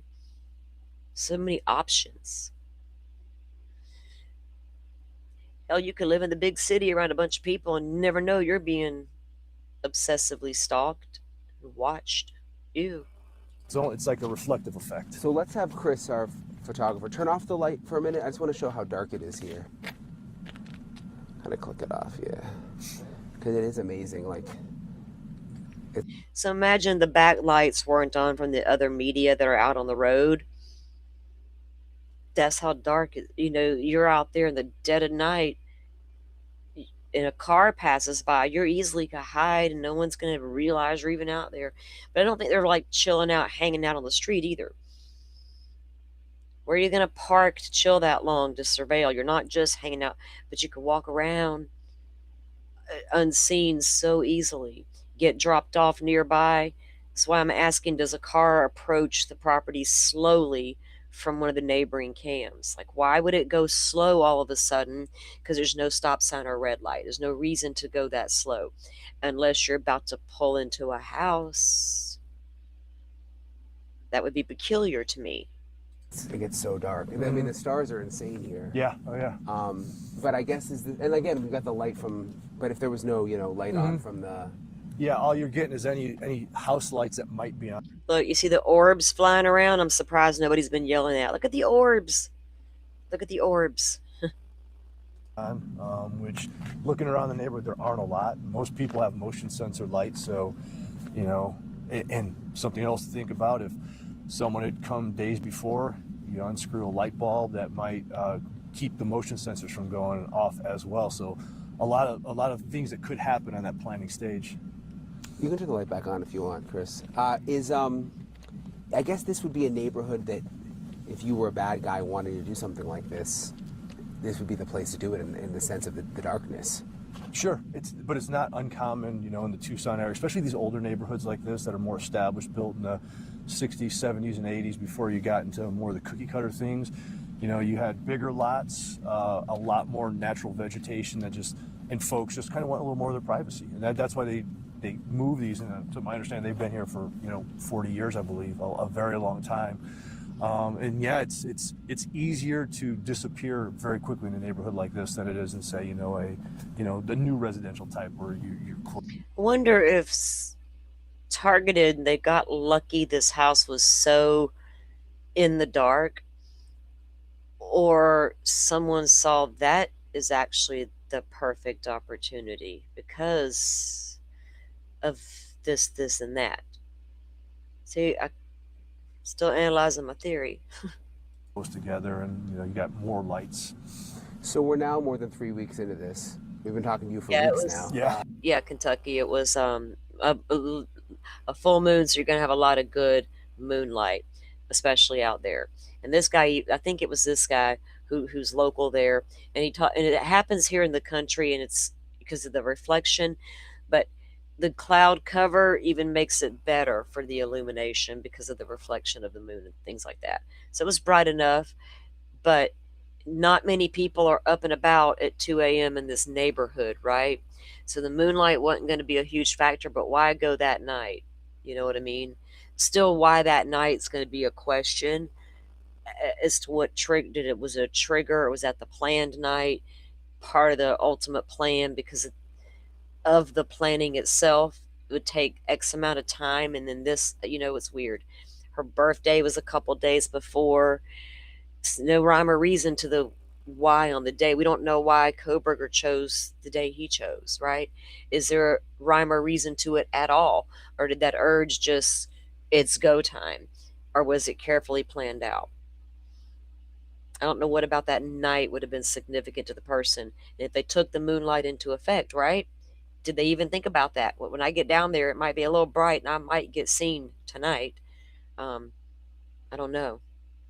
They didn't seem to be too worried, honestly, and it apparently didn't matter at all how bright the moonlight was, because all we got is some footage of a guy at a door wearing a mask and a flashlight in his mouth, slobbering all over it. I mean, I wasn't expecting to be here this long. I was hoping it would be solved with the resources of the FBI. And I mean, did you think we would be at this point?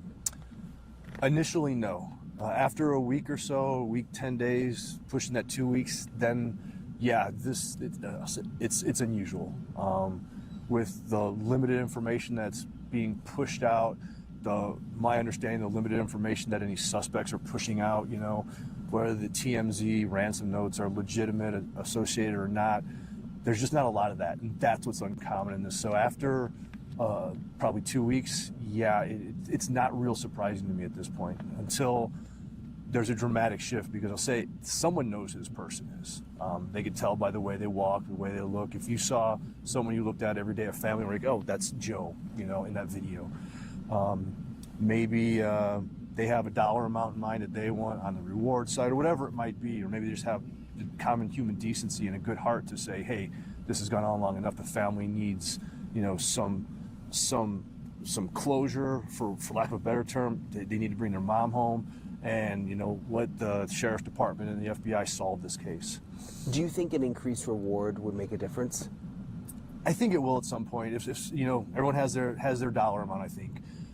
I remember everybody was like, "Oh my God, Savannah wanted to give money off the bat, and Nano said no."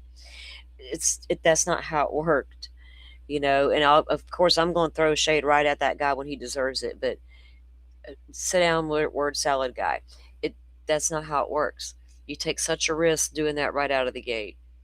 How many TMZ type letters are you going to get? And that's what the experts that I've seen talk about it, that I've cared to even venture off into lately, they were saying the same thing. Well, to that point, we don't encourage that. That wouldn't have been. And I saw a really good interview. I got to go. I need to find. Well, it's on my where I watched it, but it was a really good interview. And this guy is a hostage negotiator, legitimate. He himself was held hostage.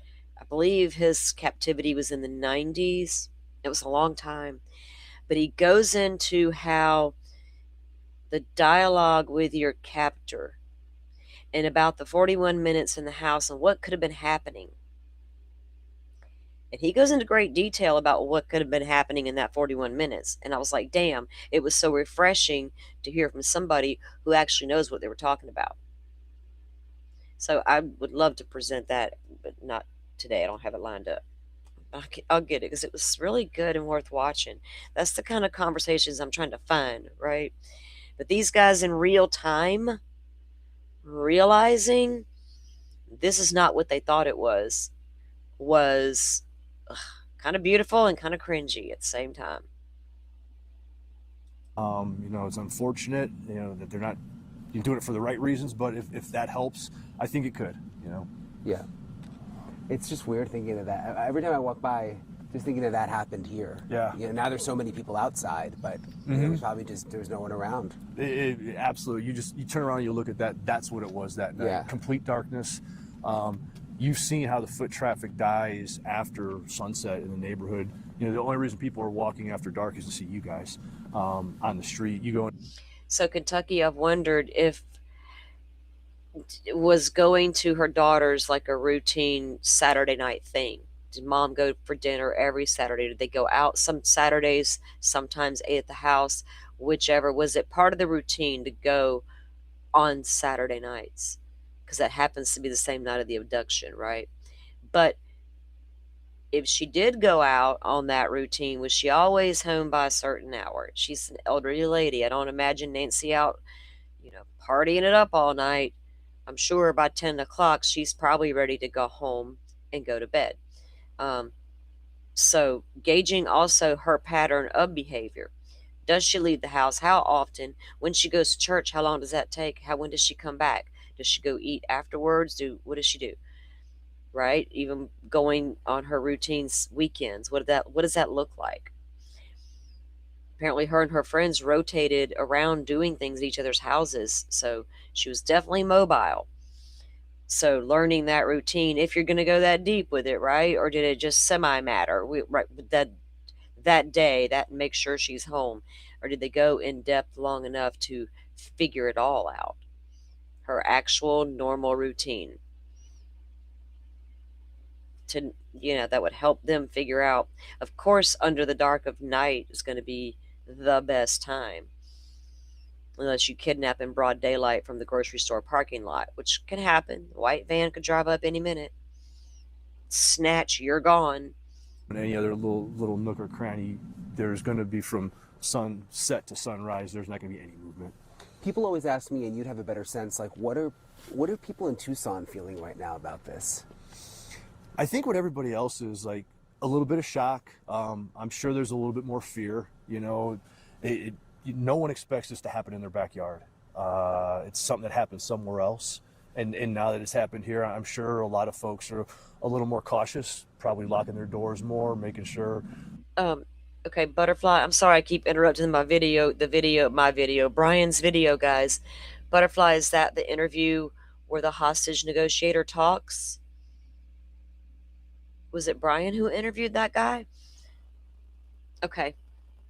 Maybe is that the guy I already have lined up to look at next? Okay, maybe it is. See, I've gotten myself confused because I didn't write the names down. I know I saw it, but I don't remember if it's the one I got saved.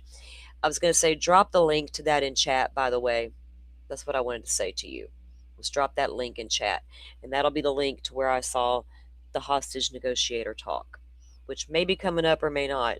Sorry, I'm not a producer. I'm just a talking head or something. Their cameras are, their batteries are charged and all those little things. Maybe they get subscriptions to, get some cloud coverage on all their devices. But, it's going to be like everything else. It's going to continue to go on. And so I wonder if they did geofence warrants time frame. What was showing up? Was there burner phones or no phones? Right? Are you going to take a active phone with you to commit such a crime? You're trying to abduct an individual and you need to get absolutely away with it. Are you going to whatever he was doing with the camera and the vines aside, are you going to risk taking a phone in there with you that's hot, that can be tracked? Even if you got your burner phone, the number will show up in the geofence warrant, but who owns it will not. So I don't know if those geofence warrants even turned up a damn thing, right, for the perimeter and the time they were looking for. Because it sure would be odd if all of a sudden you got a phone in your perimeter at 2 a.m. and it's like stationary, pinging off the closest tower to this lady's house for 41 minutes or so. That'd be a good indicator, right? So I'm thinking they had burners or didn't have phones at all. Or they do like Koberger and just turn theirs off during the commission of the crime. But when do they turn them off? Never mind, I'm going to go down that rabbit hole now. Now I'm going to want to triangulate the whole town, and that's not cool. And then probably, I think you're already starting to see kind of business going back to normal for a lot of folks because it's unfortunate. But if it helps me find Ms. Nancy, do I care at the moment? Oh, the struggle is real. It's just frustrating too. It's like I think most people, to include the investigators, everyone watching it, yeah, it would have been solved by now. And it's tough that it's not. And I know that's kind of eating probably at the guys who are working it. Yeah. I've seen the walkie-talkie stuff. There's a lot of people analyzing that video and those pictures, right? A lot of analyzation going on with those things. And I know I've had a lot of conversations about them, actually, online and off. And I know I see what I see, right? And that's just all there is to it. But I don't see a walkie-talkie. I don't see another person in the entryway holding a flashlight. I see why people think they see it, but I just can't make that fit yet. But I see all that. But we don't know. They could have. If you got somebody in a car, right, and you're in the house and you are doing the deed and you're trying to talk your victim through what's happening, which may take a little time, do you need to communicate with the person in the car? And how would you do that if you don't have your phones, right? Of course, it's an option. We just don't know. That's going to travel on radio frequency. It's not going to bounce off the cell phone tower, right? So it'd be a lot safer way to communicate how strong, So it's always an option. Why would they not have it, right? What if something went wrong and so it's a very good observation, but I don't know if that's what I see, right? But I'm not taking that they had one off the table. Sure. There's always been, I felt this sense just from talking to people that, and even the sheriff, that the suspect or suspects could be from around here. Mm-hmm. And now I wonder, with this new information that the first photo is from days before, it also kind of leads you to believe that the person is in this area. Yes and no, because if you really start thinking about the stalker theory, this was. If you really start thinking about the what? Stalker theory. Oh, goodness gracious, no. Geared towards Savannah, and this is a way to get to her and not necessarily Nancy. It's not funny, but we just got there.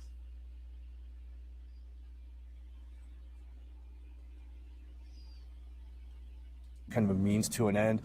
You look at the shooting in Florida at Mar-a-Lago a day or so ago, whenever it happened. I think the dude came down from New York, or it wasn't a local person. Yeah. So that makes me start to think that if someone was latched onto this, and it was more focused, maybe they did come from somewhere else. But then on the flip side of that, maybe they did. Couple months to surveil. Jim Show's got a lot of people in town. Could blend right in. I don't know. You're not coming. If you'd have to be here for weeks or months, depending on how long you're here, scouting the place out, looking at it. So it's really tough to tell. Weeks to months. We're One Big Happy Family, Look Where We Live aired in November. Could that have been a trigger or a catalyst to go, oh, my name? It could have been. I don't know. I'm theorizing in my head as to how this new theory that has emerged would work. Initially, my gut was, yeah, it's a local person. Now knowing that there's a little more into it than just, even a random kind of going after a burglary or something.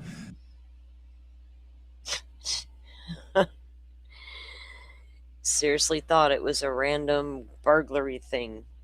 Until that photo came out and a source said it was a different date. That changed everything. I'm here for it. It's tough to say. So with the light off, it's dark. We've got the light from the. Yeah. But if we turn this walk up this way.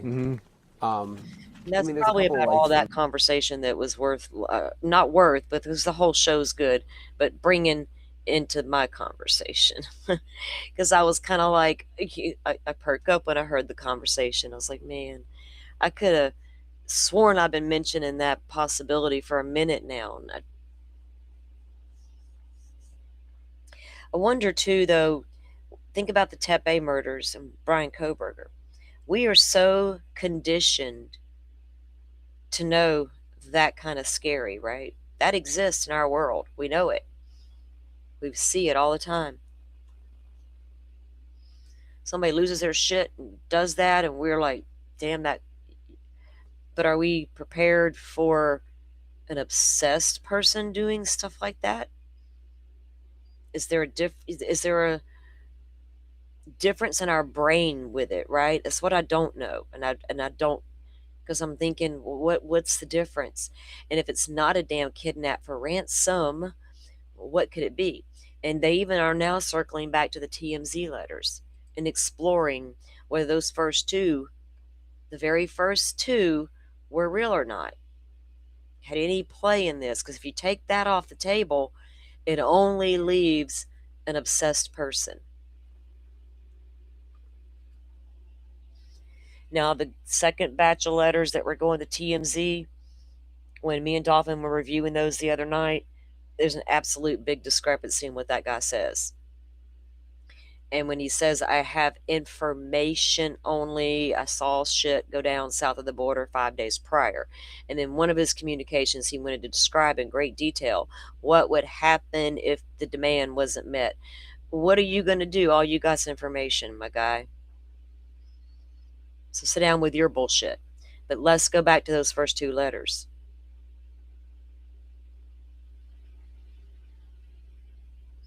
If they're not real, then what else is left, right? And there, people are finally starting to ask the question about why the FBI haven't found the people writing the letters. And then when the guy that Enton interviews in another show, who did all that for a living in the FBI, talks about that. And he begins to wonder too, because they do have a lot of great capabilities. But then he kind of walks back a little bit and kind of gives them grace that, well, maybe this person's hit it so well. I'm like, well, what kind of person would do that? An elaborate criminal ring that's very used to doing kidnappings for money, or an obsessed person?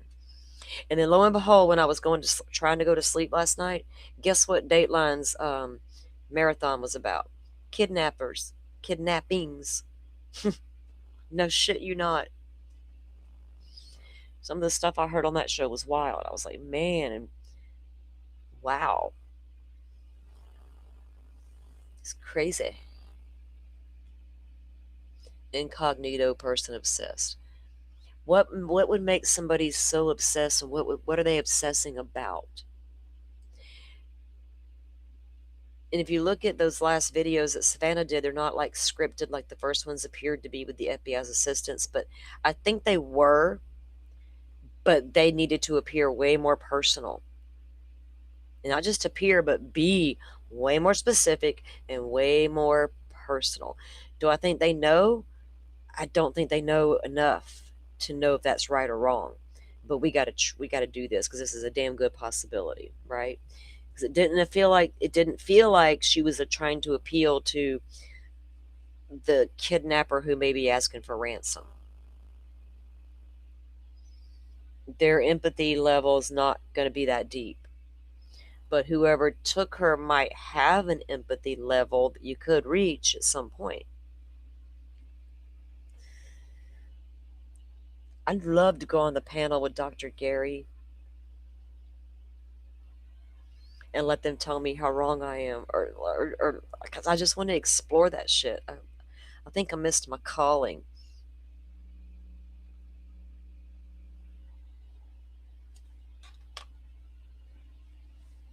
Now, the next one I think is the one that he has a whole conversation with the other agent about those ransom letters.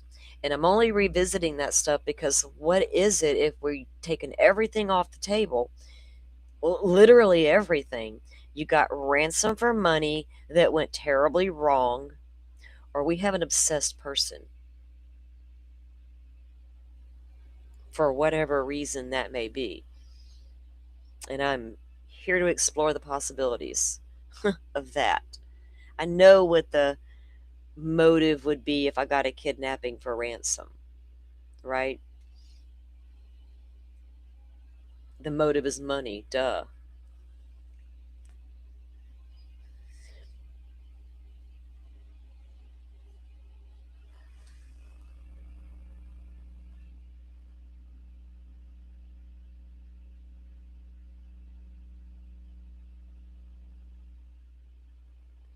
Tony, that's a really good point. What was the activity on Nancy's pacemaker for that 41 minutes, right? Was it heightened activity, heart racing? Was it calm and steady, like sleeping? When does it elevate? At what point does it elevate? Startling somebody in the night is going to raise that heart rate, right? When does that happen? We know when it allegedly goes offline. What about that 41 minutes, and what we could learn a lot if we had that information, Tony? Excellent point. Thank you for joining the conversation. No, you don't do that, Kentucky, at all. At all. She was taken for a specific reason. This wasn't no random stuff. They can sit down and quit insulting our intelligence with that. I tried to point this out, I don't know, 2 weeks ago, that it was probably a possibility. And every name I tossed out there that was a victim of a stalker, hell, half the damn talking heads couldn't even remember their names or just now bringing them up. It's like a little annoying. It's like it's embarrassing a little bit to watch y'all finally get there, but I'm here for the conversation now because you give me something else to explore, and I will.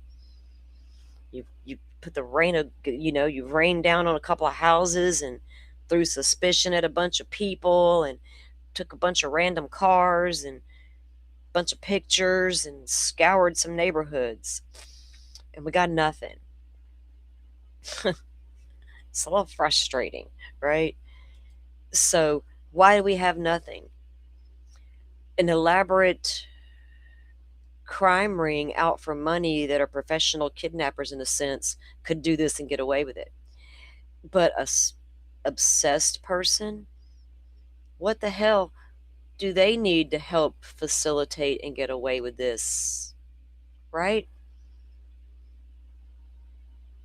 So I have my with my own theories. I don't know which one to go with yet. And I'm wondering if the FBI is on both, right? Are they exploring both wholeheartedly? What do they know I don't know? What are y'all talking about at the front door? I'm more concerned about the conversation y'all were having and not what the hell y'all were doing back at that house. Because it was kind of obvious to me what you were doing at the house. So I'm honed in on the conversation. What was it? What was it?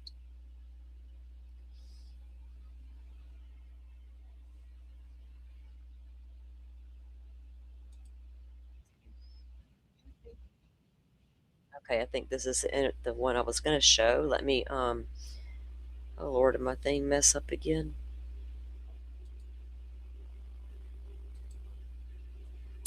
Oh, I just kind of got hungry.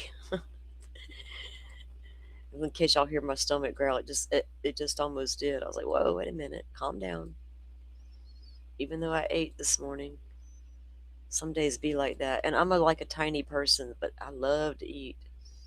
What in the hell is happening with this thing? Oh, I made it do a function earlier it wasn't used to, and it messed up again. It's a little sensitive. I think I gotta do this. Okay.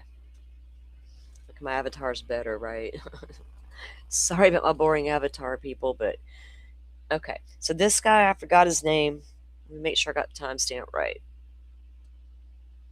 He's been on a couple of the shows, bouncing around. I think Enton may have interviewed him before.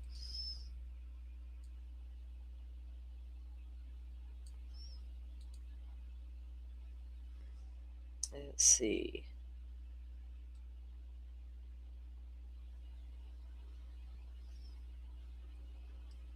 I think I'm going to order dinner today, guys. I'm like not in the mood.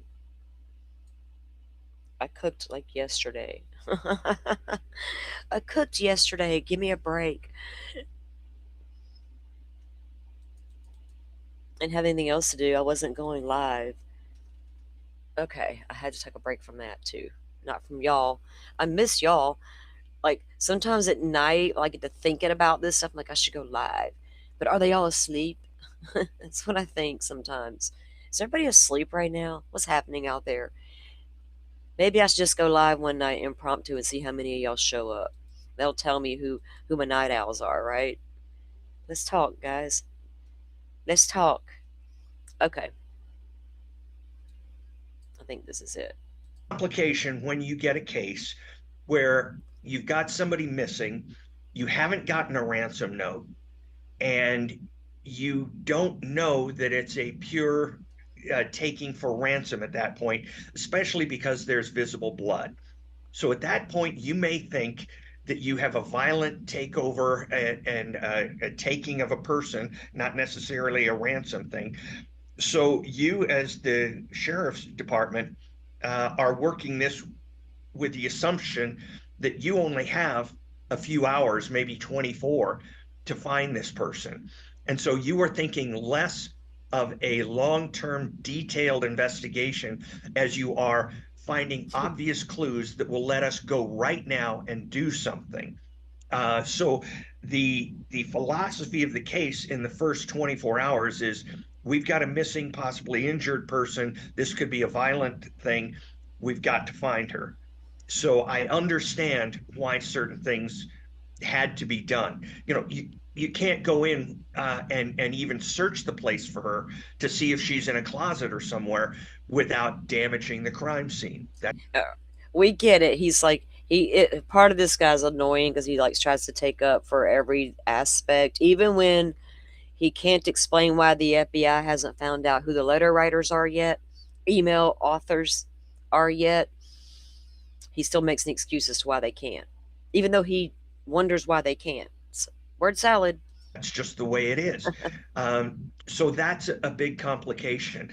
I think releasing the crime scene as early as they did, I didn't see the reason to do that. I mean, are you concerned that you don't want to have officers, an officer guarding it at night? That one I didn't understand. Yeah, it seemed like I told you we were twins, Simi. But well, two of yeah, a couple of me and my sisters are thin, but one's not quite as thin. But it's our we inherited it. We inherited it for sure.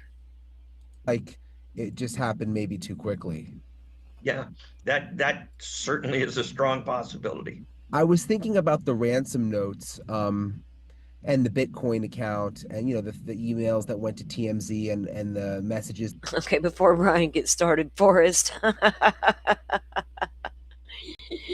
The good old excuse that we tell ourselves, right? Well, you forgot to take something out, and you know if you do now, blah blah blah blah blah. Yeah, I feel you. I'm glad I'm not alone. That went to the local TV station. I guess I would have thought by now the FBI, with all of their resources, would have been able to track some of that. Yeah, yeah, it is extremely tough to when somebody is adept at hiding their location. I mean, they'll bounce these things off like 10 different locations all over the world. As sender to forward to forward. It's extremely difficult. And, as far as what the FBI probably we think should have found. Yeah, I think as an FBI agent that a lot of this stuff would seem to be within the FBI's capability. But I can't tell you how many times as an FBI agent I was disappointed when they said, "Steve, there's just no way we can get anything from." I had to interrupt him. Steve, there's just no way we can get anything from. Didn't Nano say that? Sheriff, we'll try, but we don't know if we can get anything from this. They're just so casual about it. We'll try, but we don't know if we can get anything from this. Boom, we got something. Man, This or that badge makes them superior. from that. And they don't have to tell us, they don't have to tell me why it didn't work. I just know, I don't know what they're doing, but I know who they are. And I think that they are extremely capable with the tiniest of He doesn't know who they are either. Did y'all hear that? But he's sure they are doing whatever. Oh, damn. bits of evidence to do amazing things. So the fact that we haven't seen something tangible yet indicates to me that somebody has either been extremely lucky in how they did this, or they have made some pretty good plans that have possibly stymied the FBI. Now, is that considering the TMZ letters? Because they're pretty sophisticated. Y'all can't find who did it, even if it's irrelevant and a fake, and it damn well could be somebody trying to cash in on what happened. But they're not in the country, y'all. That's why we can't just walk through the door and get them. But so pretend that none of that's relevant, and y'all know that the FBI. How does this? Who's so sophisticated they're going to get away with this? And also, who's sophisticated enough to hide their email and bounce off all this stuff? Well, a hacker, a sophisticated criminal that does that for a living, sits around all day with nothing else to do but run crimes on the internet, right? So we can understand that aspect. But the other part I don't. And at this point, I would actually, as an agent, start looking at people who know how these things are investigated. People who know how they're investigated? You mean like law enforcement? What are you saying, sir? Let's evaluate. It's not going to be somebody who's kidnapped before, because those people are all in prison or dead. It's not going to be somebody who's kidnapped before because those people are all in prison or dead. How does he know that? That every person that's ever kidnapped somebody is either in prison or dead. Do you know how many Rex Heuermann kidnapped before he got caught? You know how many truckers were moving across the country right now kidnapping women? It's like a whole documentary about it. Wow. If we got a Jennifer Coffindaffer's partner on our hands, holy shit. Oh, sorry if you're a fan. I mean no harm. It is somebody possibly who knows how kidnappings occur. I remember we had a string of bank robberies in LA, and we could not figure out how they were getting around us, how they knew to hit the banks we weren't at or we weren't watching. And it turned out to be law enforcement, or rogue law enforcement. Not just law enforcement, it was rogue. Well, no shit. So, considering that possibility, is the obsessed person a former law enforcement, possibly from that town, or a rogue agent decided I know how to make money on kidnappings because I fucking am a kidnapping expert? I don't know what this man's implying. Who knew how to use radios and stuff. So that's Knew how to use radios and stuff. Walkie talkies, CB radios. I've known how to operate them since I was knee high to a grasshopper, sir. Ham radio? Are we going to go there? We rely on them in hurricane country from time to time. where I would be leaning right now. So when do you mean find someone who has been involved in kidnappings before and try to talk to them to get ideas from them, or what do you mean? I'm saying that you might, I mean, you. So, Brian, good question, because you could probably visit a high profile kidnapper and possibly get some ideas, because it's been done before. Not specifically to kidnapping, maybe, maybe not, I don't know. But yes, that thing has absolutely been done before. Have to consider the possibility. But not the random guy at the door that don't know what he's doing. We're talking about a sophisticated person who might know a thing or two. That a former law enforcement officer or somebody like that, somebody who knows enough or has a friend in law enforcement, or who has a friend in a prosecutor's office. Those are people who you would consider and say, maybe through them they found out how these things are solved and are working backwards and saying we're not going to do those things. Interesting. Wow. Yeah, I hadn't thought about that before. There were some reports over the weekend. The New York Post actually had a story with several sources saying that the FBI is frustrated and wanting to take over and just waiting for the sheriff to hopefully at some point give it up, but that it would be. Are we still running on the theory the FBI is not in charge? Sheriff threw the towel in a long time ago. I've done all I can do, boys. Officially, I'm still in charge. Shh. But y'all are the ones doing everything. The ransom letters, crime scene analysis, all that video stuff that Google told me sheriff will try, but don't know what we can do. It's not rocket science. FBI has been everywhere. I mean, everywhere. And we still don't think they're in charge. They're the ones that just release that home back to the family because they've been in charge. The Guthrie family who would have to push for that.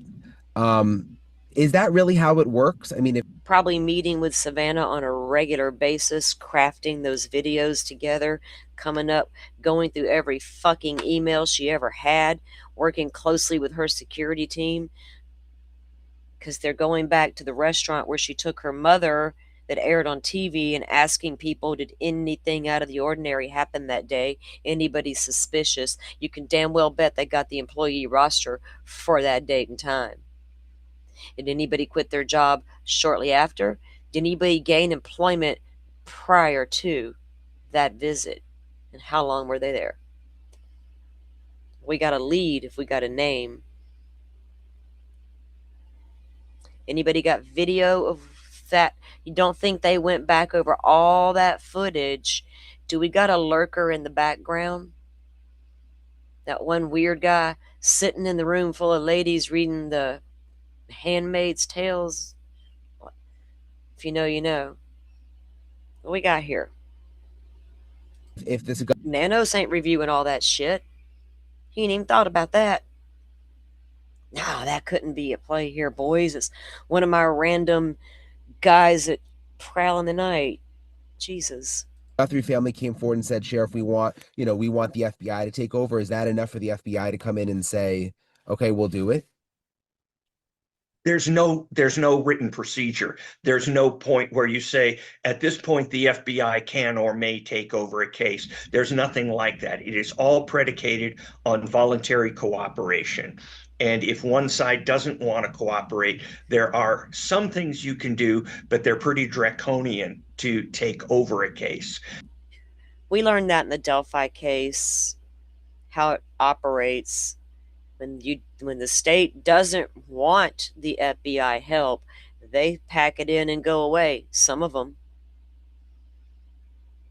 Some stick to their guns and they don't let up, and they suffer the consequences apparently. But the politics and the egos came into play so long ago, and it's not about that. Then I had to watch somebody throw, like, it's the gym show. They're digging in the dirt. And they're stealing our crystals, and they took Ms. Nancy for your crystals. Can I just, for the record, the people who attend the gym show that has been going on for 71 years, that I knew about for years before Miss Nancy disappeared from her home in the middle of the night. I guarantee you're going to have your scammers out there, as with everything. 90% of those people are so full of peace, love, and light, they would never think of harming an old lady in the night. That was a whole political move up there, wasn't it, boy? It was beautiful. And what that does is it harms cases years down the line. So while we are concerned about Nancy and the Guthrie family, one thing the FBI doesn't want to do is make the cooperation between the FBI and law enforcement in Tucson the same as ICE and Minneapolis police. Oh, God. FBI knows how to handle nanos. They got this. Obviously, they're everywhere. They didn't care what that old dude said. Sit down, dude. Shh. We won't throw shade at you publicly. Just, that's your fault that's happening, right? Not ours. All your beefs with us came to light. Not our fault again, or was it? Strategically planned shade without getting my fingers dirty. All hell. You want to have a cooperative relationship going forward. And so while you're trying to solve this case, you're also trying not to destroy future working relationships. Also, over the weekend, the sheriff said that there's issues with the DNA. He called them challenges. Oh, not that again. They're testing DNA from the house. There's also the glove that they found a couple miles away. And apparently some of it is mixed DNA, which is causing issues. And he even said it could take weeks, months. Okay. That guy gets on my nerves, honestly. The whole part of him did, because but he's going to talk about how they don't, this is all too good of a scheme that went down for us to figure out. But just some of the things they do talk about, and as if they don't know things and this guy talked about how deep he went into the investigation into the Atlanta bombing during the Olympics, right? And all that piss poor investigation, I might add. I don't even know what all went. It just went terribly wrong, and it's like some of these people out here just coming to certain conclusions and then trying to backtrack on the real questions that need to be asked.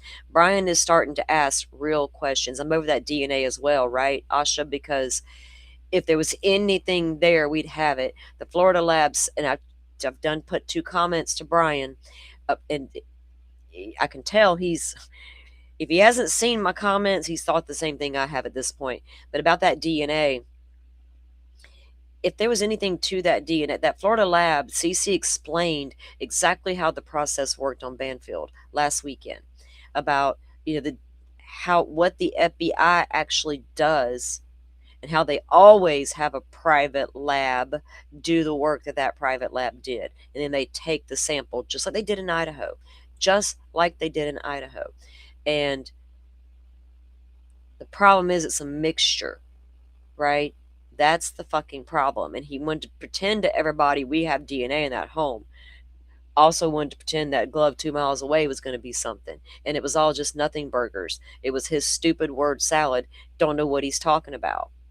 So that mixture, then you got to say, well, where the hell did it come from? The doorknob?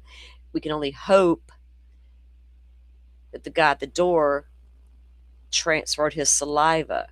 But you would think that they would be easily, it's like Cece explained, you would be easily be able to pull a profile from that. And if Nancy's blood was in that mixture, you have her profile, you could pull it out. The knife sheath in Idaho, set aside the snap touch DNA for a moment. There was a mixture on there too, blood spots. Kaylee Maddie, an unknown male. They were able to identify the girls because we have their blood. Comparison matched. But the male was not enough to say definitively, it's in the documents if you don't believe me, whether or not it was Brian Kohberger's, which did what for the defense?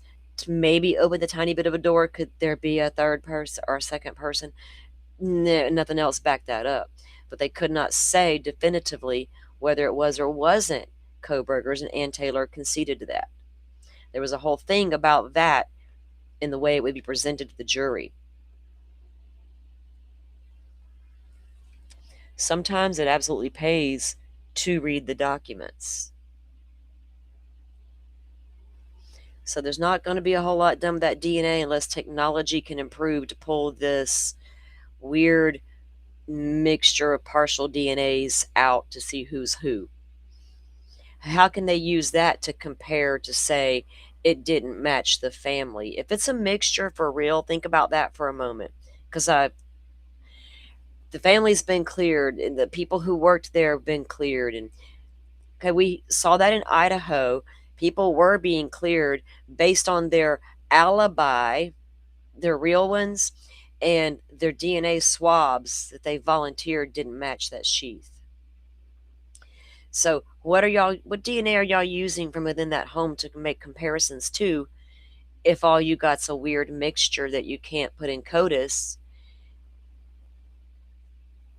Familial DNA? It's got to be that. The partial match. Comparison. It's just got to be. I don't know.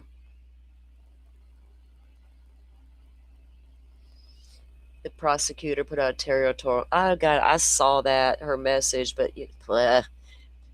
They're going to put out their standard statements anytime they know we saw them, right? Like within minutes, most of us knew who that was, especially the second the skirt got out of the car. I'm not a skirt wearing lady. I'm just not. I'm not about to show up out there in my skirt and my heels unless that's my everyday attire and I'm working in a big office and I'm in court every day and blah, blah, blah, blah, blah. I'm not an FBI agent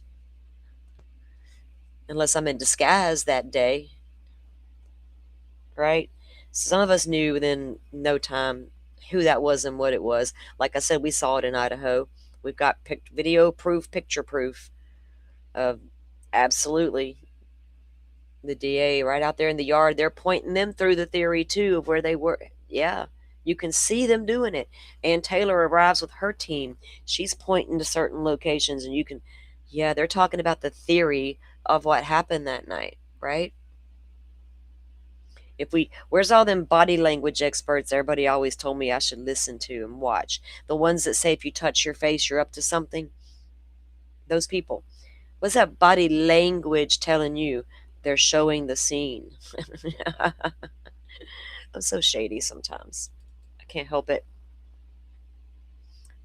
I cannot help it. Okay,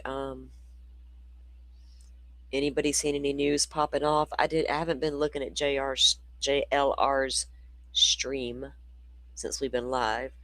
Hang on a minute.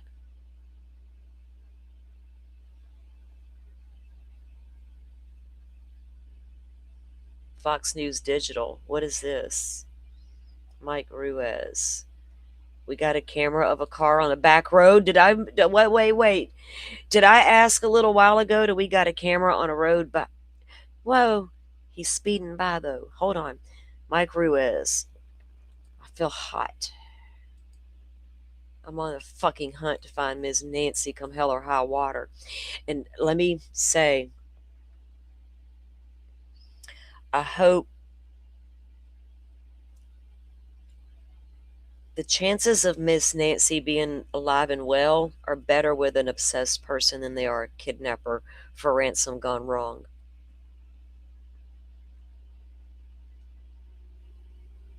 Okay. What road? Breaking previously unseen ring camera video shows vehicles on a back road route near Nancy Guthrie's home on the morning of her suspected abduction. Timestamp, first thing we look for in the true crime community if we got half a fucking brain. On the 1st, 2:36. 2:36. Nancy goes offline at what time? Okay. 2:36. What road am I on? I gotta know. I got to know more. Is there an article? Mike. The fuck, dude. All right, y'all see that? So apparently this is somebody's ring cam facing the road or camera on the mounted on their house. Maybe we saw that a lot in Idaho. Some houses had them on the actual house for whatever reasons. And this is capturing what, a SUV, and it's cruising right on by though. See what I'm saying? It's not like that one ain't going slow. Creeping. It ain't creeping. It's Banfield. I watched Banfield last night. She drops her videos late, and I'm always up, so I kind of look forward to having something to watch, right? So I always catch her, and it may take me a while to get through it because I'm bad about hitting pause and doing something else. If my brain, something triggers my brain, I'm like, hold on, I'll be back. I got to go do something, and I go look at something, then I go back, finish something. It's a whole process sometimes. My ADHD. But why does she put out something? Always up to something. Interview yesterday on the Banfield. I guess you're talking about the one from last night. So what do we make of this, guys? If we knew where it was located, so this I would assume was turned over to the police and maybe leaked out, sourced out, leaked out. I don't know. Uploaded to the portal of all the place where you're supposed to go upload all the videos to. Has somebody seen it there? It says vehicles, and I'm only seeing one.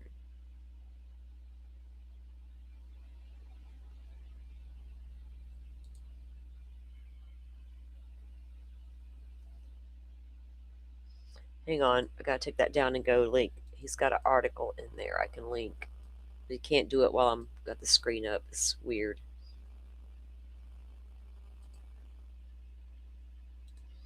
Wonder if this will work now. Okay. Jeez. All right, let me go back over to X and go to Mike's post, and then I'll pull up the link he had. It's a Fox News link. See, I'm looking for new clues. Is it a clue or is it not, right? I need to know if there's any creeping cars around. Is this a sign we might be getting somewhere in the investigation?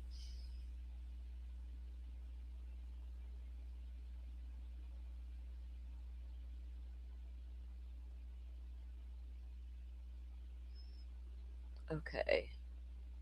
The homeowner says PCSD never canvassed her neighborhood and she was outside the 2 mile radius where Ring subscribers were asked to turn in video from January 1 to February 2nd. She lives about 2.5 miles away along a back road connecting the Catalina foothills to East River Road. And I'm reading you guys, that is coming from Mike's tweet. Because somebody asked why didn't they come forward with this footage and why wait till now? And the homeowner says because we were never canvassed, nobody asked us, we were outside the 2 mile radius. When did they upload it? Oh, Lordy. So they went to the media because nobody's listening? Okay, let me get the link. I think we'll see. Okay, let me grab it. Now we go. There we go. 2.5 miles away?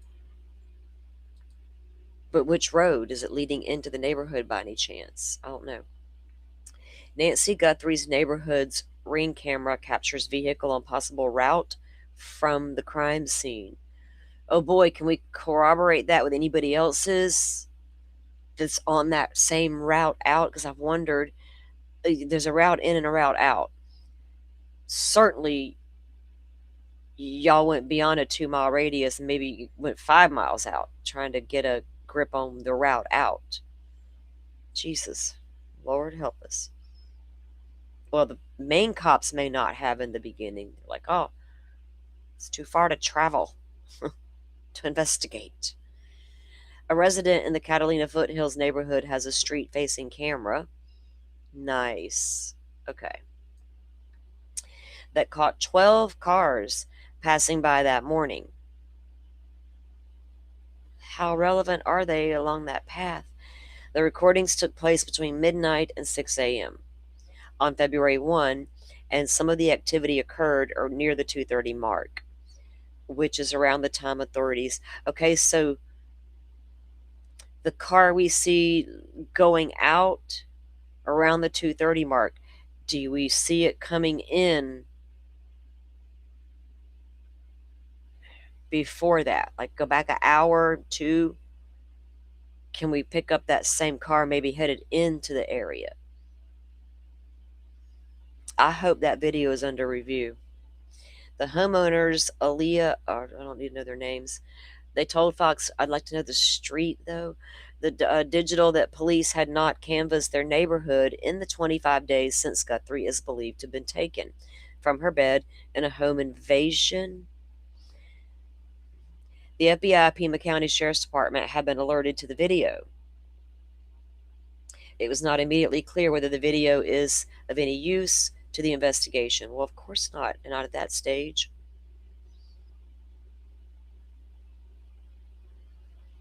So, what's the time length in between these cars, right? I'd like to see the whole video now. Somebody find it. Guthrie is the mother. Are we okay? The house is on a back road that leads out of Guthrie's neighborhood, avoiding the major intersections. Okay, I can get down with that because I've wondered. Jesus, not you're going to try to avoid all the major things. And they live about 2.5 miles away from the crime scene, which is outside the 2 mile radius of the neighbors. Their house is roughly a 7-minute drive from Nancy's. Okay, 7 minutes, according to Google Maps. So y'all know the address. One of their videos was recorded at 2:36. 2:36, 7 minutes. What time we go offline with the pacemaker? I gotta readjust my timeline anyway and see where things would fit and wouldn't fit. So it wouldn't take long to be,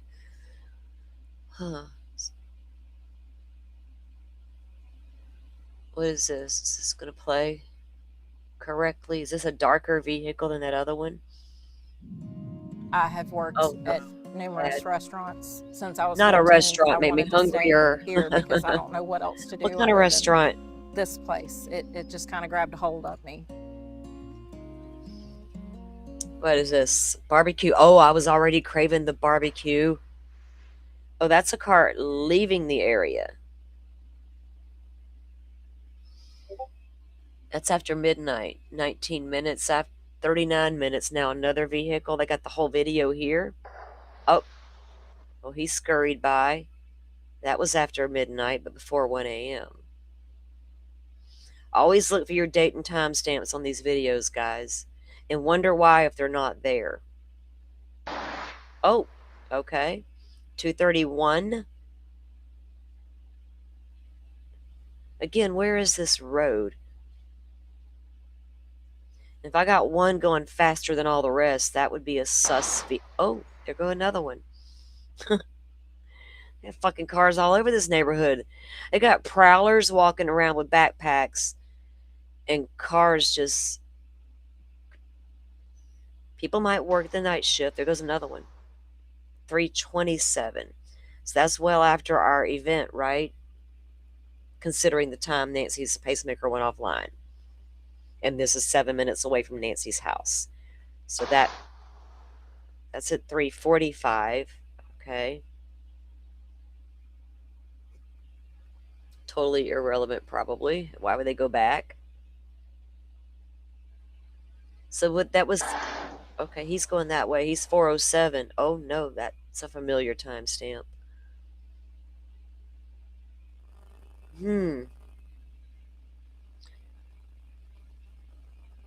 Oh, not me. Thank you for coming in. Appreciate it. Don't work too hard.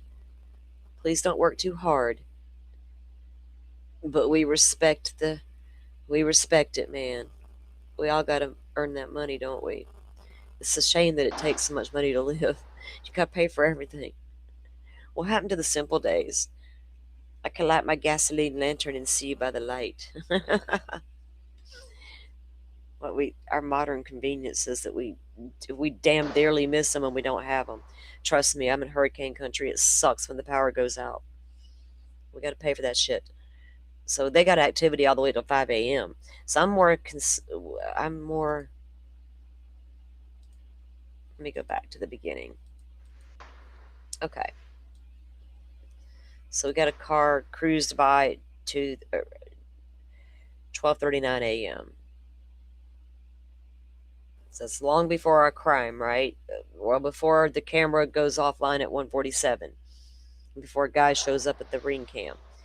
That's at 12:46 a.m. And they're all going in that direction.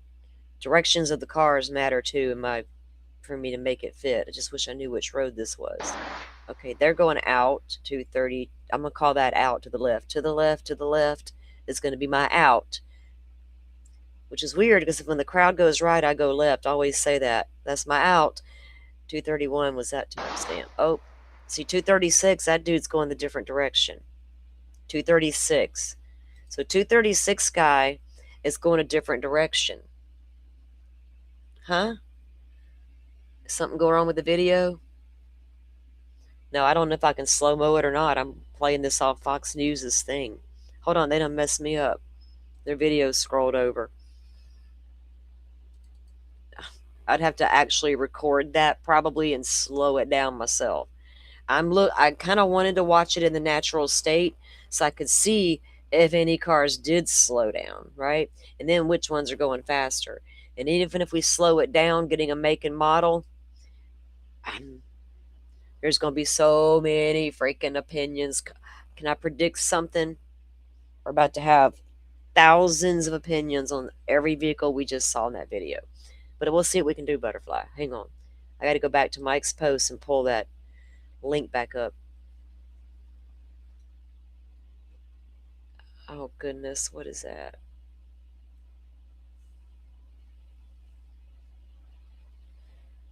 Oh, some of my friends are so. Okay. Oh, goodness. Now people are seeing things everywhere. Holy shit. Buckle up, buttercups. We got major new details coming in about what the guy was wearing and how this is a mark and this is that. This is a. Be careful. Okay. I only want to hear from officials at this point.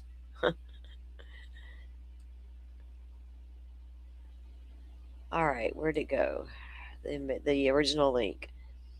Butterfly, you can find this on Mike's post. We'll try to get it to slow down, but I don't know if it's going to let me have that control here. Let me do it this way. I haven't went to Fox News or went to the tubes to try to find an actual video where I can do all that with it. All right.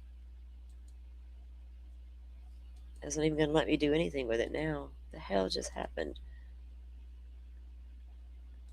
Like, let it start over or nothing. What the world? Okay. Let me do. Okay, here we go. Uh,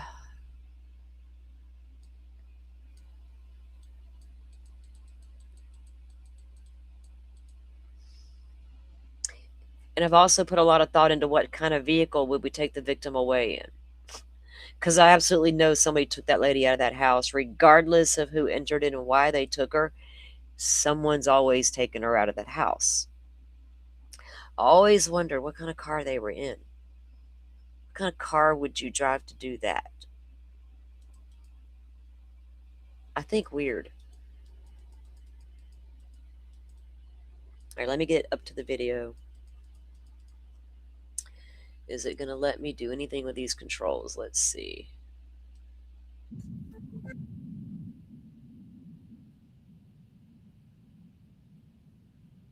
Skip the ad. Go here. Slow down. Yeah, it'll let me. Let's see. What do we want to go down to, guys? Like 1 point. I'm sorry, 0.5, 0.25. See if it'll let's go slow and see if we can see a difference. Let me get the screen back up, Butterfly. Chat. Viewers. All right. Let's see if we can see anything. If that's too slow, I'll go up. See how cars go by in the night with especially with lights on that make them look a little even distorted in some ways. But that's on the slow. And then we'll go and I'll bump it up another speed. I'm honed in on that 236 car. It's going a different direction. Is it relevant? If it is, does it come from the other direction at any point? You know what I mean? An hour before this.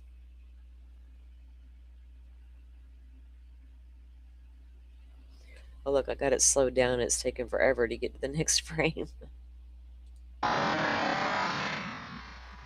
Look, the sound is even slowed down. What time was that? There's 2:31. Okay, back up.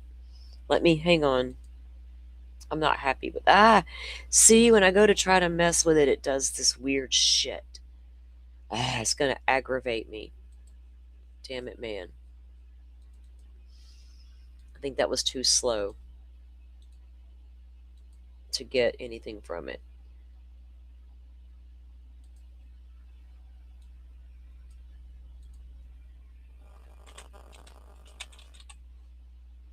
All right, let me pull it up one more time. We'll try to run the Hot Mess Express again.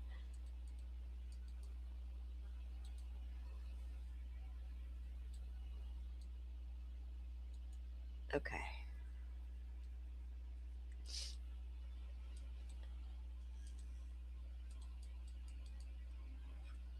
Let me adjust the speed and all before I pull it up and get rid of this ad if it does it.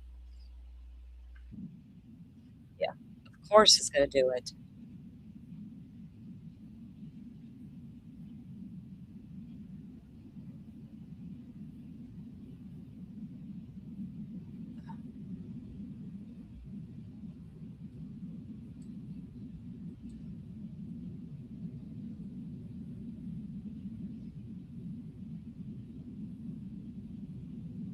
Wait for the ad to quit, and it's not even showing the ad. I just hear it. Okay, here we go. All right, pause. Don't do it. Full screen, please. Damn it. Okay. Let's go to 0.5 and we'll try.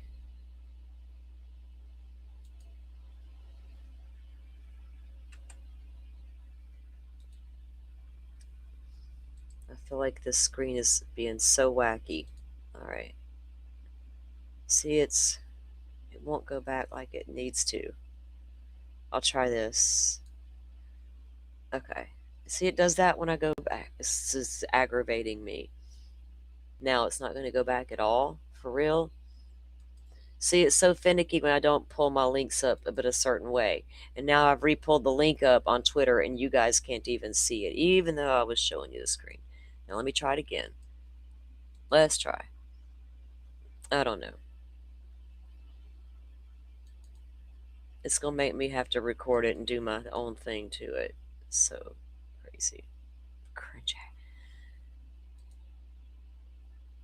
And I can't stand having to watch those ads again. So annoying. When your kid is hurting and there's nothing you can do.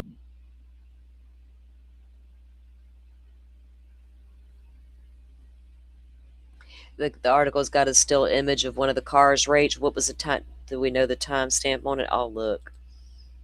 Because do we have the same car showing up a couple of times, right? Even at different times, because that could be casing, planning, making sure everything's good to go, making sure she's home, lights are out.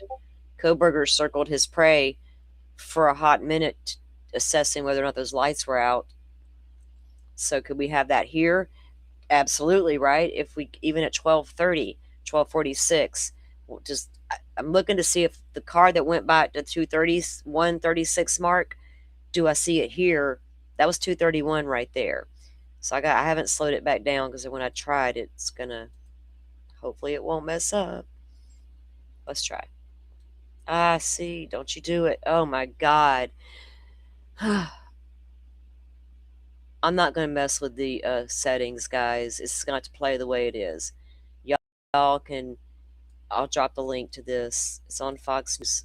It's actually drop Mike's link into the chat from his Twitter. If y'all don't have Twitter, you may have to get it, or go to Fox News and search for the article. I have to go search for articles all the time because I want the link, right? I got to get the direct link to make this shit flow easily for me. So I'm used to going and searching for the right links, but I'll go to Mike's page and I'm going to pull it up again, and we're just going to watch it in real time. And I know they're going to zoom by, but that's the natural eye, and the FBI is going to be able to slow it down, and they're going to be able to get a better look because they're going to try to determine, just like with that Elantra, do we have an Elantra in what year? And they may change the perimeters of the year as more video emerges. Keep that in mind as we assess these videos, right? But look for things that are repetitive or similar. Do I see, hey, that car looked like the one I saw 10 minutes ago?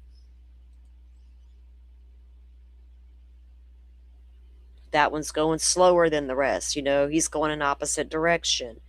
But absolutely, I'll slow it down later on my own as well. It's just not letting me do that here and do it without it being ridiculous. I'm not in the mood for ridiculous. It makes things be a lot of work for me, and it's like no fun at that point. And not that true crime's fun, but it's no fun to have to do all that.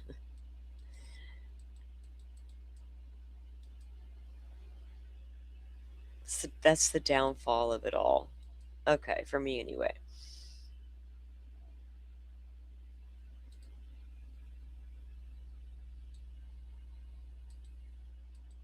I still need to know where this house is located in proximity to Nancy's, and what's the probability of this being the escape route, so to speak, right? Can't just come out here and tell me it's the escape route or the way out or the back road out. I need to get all over your map because I need to see if I feel the same way. I appreciate your knowledge and turning me on to it, but I got to see if I feel the same way once I conduct my own evaluation. All right, let's go. Don't you dare mess up. What's this damn thing? These are Hardee's Frisco breakfast sandwiches starting at just $3.99. This is our bacon, sausage, 100% Angus. Get out of here with the food. Okay, can y'all see the timestamp at the bottom of the screen? On the bottom right-hand corner. See, that's like a little SUV, a small compact, is my first guess, right, as it zooms by. And I'll look at the timestamp when I see a car go by. Oh, that one look. That could have been the same car, but then everybody likes their little white compact SUVs. That was 231. Now, if that was the same car, oh, there it goes again. Oh wait, hold up. See, I could in my mind already thinks those three cars could have been the same car. Hmm, that one's not. Twice it went one way, and the other time it went the other way. What? Hmm. If it went twice one way, shouldn't I see it twice coming back? Oh, that was at 345. That could have been the same car. See, as you keep going, are they all white little SUVs? Hmm. I know somebody who's got one, so I know the shape and the size and I know all the things, and that appears to be that similar type of vehicle. That one that just passed by wasn't.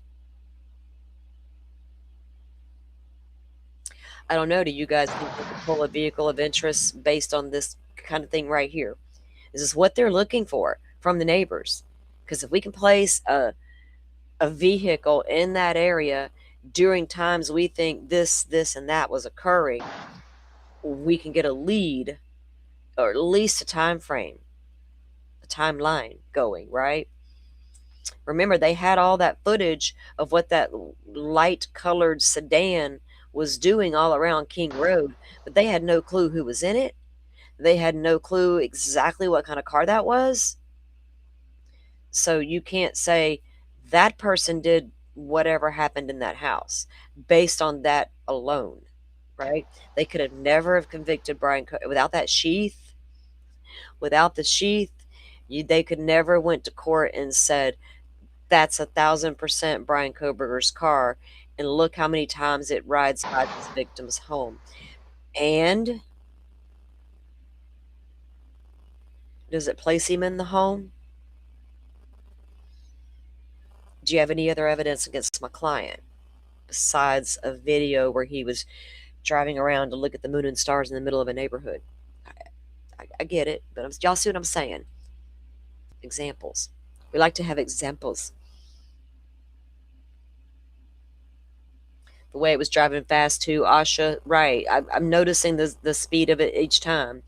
Now, if that's 2.5 miles from Nancy's, I don't expect it to be creeping, right? Right? It's getting in and out, and it's going to go slower as it creeps up on the target house. So 2.5 miles away, I don't expect to see it creeping by, but I'm now looking for a pattern, right? How many times this thing come and go? Is it the same vehicle? So that's the kind of stuff they're assessing at the FBI when they get it from people. And I'm sure neighbors have absolutely went through whatever they have and been like, we don't know what we're looking at or for here. How can they tell from that if that's a normal car in the area? How do they know neighbors from down the street's routine? What if they're a nurse and they work overnight shift or something weird? Firefighter works overnight, and the person 2 miles away really doesn't know that person's in the right, and they're asleep. They don't know the travel of that person's car routine. They're asleep, right? So you don't know what's relevant and what's not just by looking at your random videos. You need to turn it over to the authorities. They will look for patterns. Does this car show up on this guy's ring cam and this guy's ring cam? And what are the timestamps? That's how you get your lead. Can this car be identified as a car from the neighborhood that would routinely come and go during this time frame? That's how you develop your vehicle of interest. Look at Molly, the DoorDash driver. She was all up in the mix. About got herself caught up in a bad situation. But she was there, and so was her car. Seen on camera. She got out of her car and walked around with a madman just not far from there with a big ass knife. I was like, Molly, hurry up and get back in the car. Girlfriend, you just don't know what's coming around the bend. In about 5, 4, 3, 2, 1, go time. Mm. You put a still shot of what? What you got there? of one, oh, that car. Let's see. What kind of vehicle do we have? Huh? Okay, Mike, or shit. Apparently, Enton's done something about. Probably good morning. Here's what's going to happen. New restrictions are in place. Showing the back. Okay. Mike, I don't know what. That link don't tell me what it is. Just I know it's Mike. I see that. Um, okay, I'm going to look at that because that's more interesting. Oh, with that said, reading that triggered my thought. We know Savannah's been active. When she comes out with her videos, they go straight to Instagram. She not activated, that's the wrong word, but she used her Twitter account the other day with that newest video. She hadn't done that prior. She absolutely posted it to her Twitter account, which told me a lot. You really, really want to reach that person you're talking to. So I'll look at that in a second, Butterfly. Is that from today? Okay. Oh, okay. So a still shot, and all you can tell is it appears to be what looks like a white SUV, small compact SUV, maybe going by and it's blurry. We had, oh, that's like the gas station picture in the Koberger case. Oh goodness. Good luck. I wonder if they got Agent Imel trying to figure out the years and makes and models of these cars.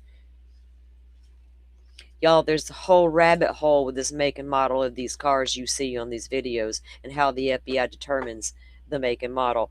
Deep dive the caseload in Idaho 4.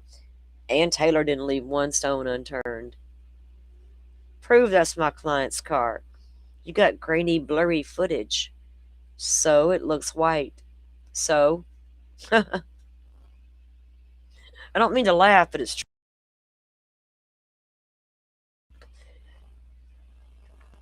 It's just true. All right, let me see what Mike posted. What is this about that? Okay. When did this come out? Today, Butterfly? Okay. We're going to be getting ready to go here. I'm starting to get hungry and distracted. So Mike Ruiz over on X has posted that Savannah Guthrie is asking anyone with information in her mother's abduction to reach out to the FBI directly or reach her directly. Okay. Savannah Guthrie is asking anyone with information in her mother's Nancy's abduction to reach out to 1-800-CALL-FBI or reach her directly.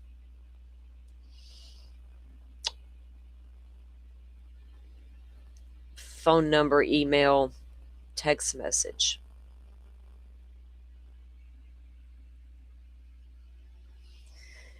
Where did she release that statement at? On her Instagram? I mean, they didn't pull it out of their ass, right?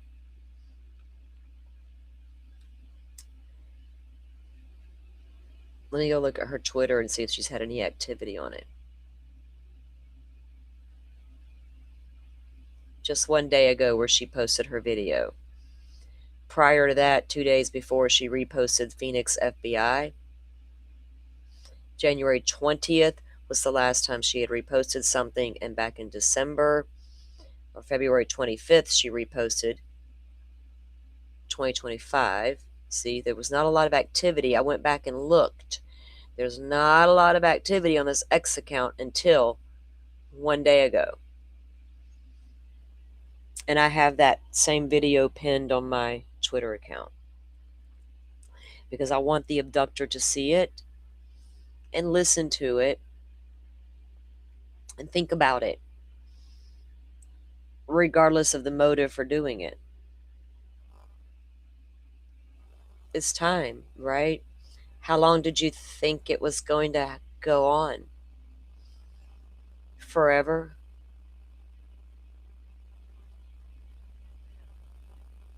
Or was there a long-term plan?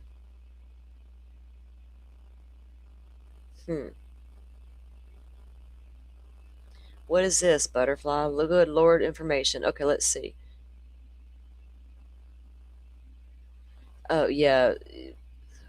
The damn United Cajun Navy went on Nancy Grace. That's not what I'm talking about. You sent me. I just thought because I saw something else you said, and they were the ones who posted about this ski mask having white ribs or whatever. They got a huge tip, and somebody called and blamed their husband or something. I don't know.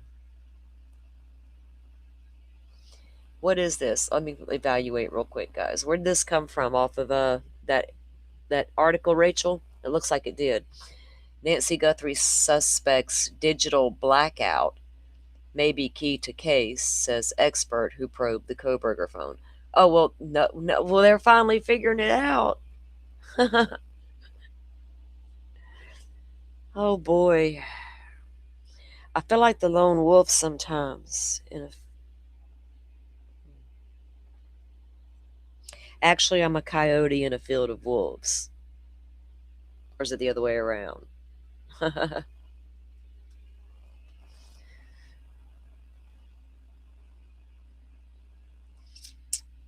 Let's see, who is this? I can't link it. That's a screenshot. Now I got to go back and pull the original article to get the.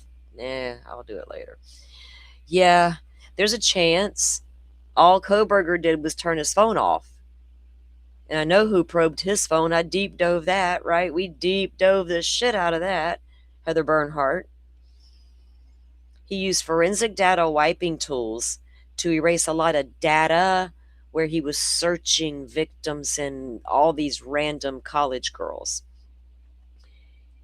But that night he turned his phone off. It was as simple as that. All he had to do really was leave it on the bed, leave it on the nightstand by the bed, and say I forgot it. By the time I got out towards the moon and the stars and realized I forgot it, it was one worth going back to get. I never understood that part. Why take it but turn it off? What was the purpose? Because I feel like there was one. Because the solution was too simple, in my mind. Why complicate it by taking a risk? But yeah, they could have turned their phone off. If they turned a phone off, they wouldn't show up in a geofence warrant. If the phone was on, it would show up in a geofence warrant. But if it's a burner phone, we got a problem, right? But everybody who showed up in the geofence may have a problem at some point. I'm just saying. That's nice that they're finally getting to some of the what ifs, you know what I mean? What if this happened? Oh my God, what if that really did happen? Like I don't know. What if it did? You don't say.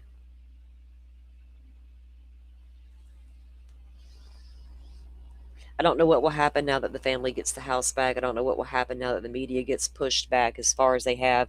JLR, I think's got it all figured out because he moved his tent off the side of the road.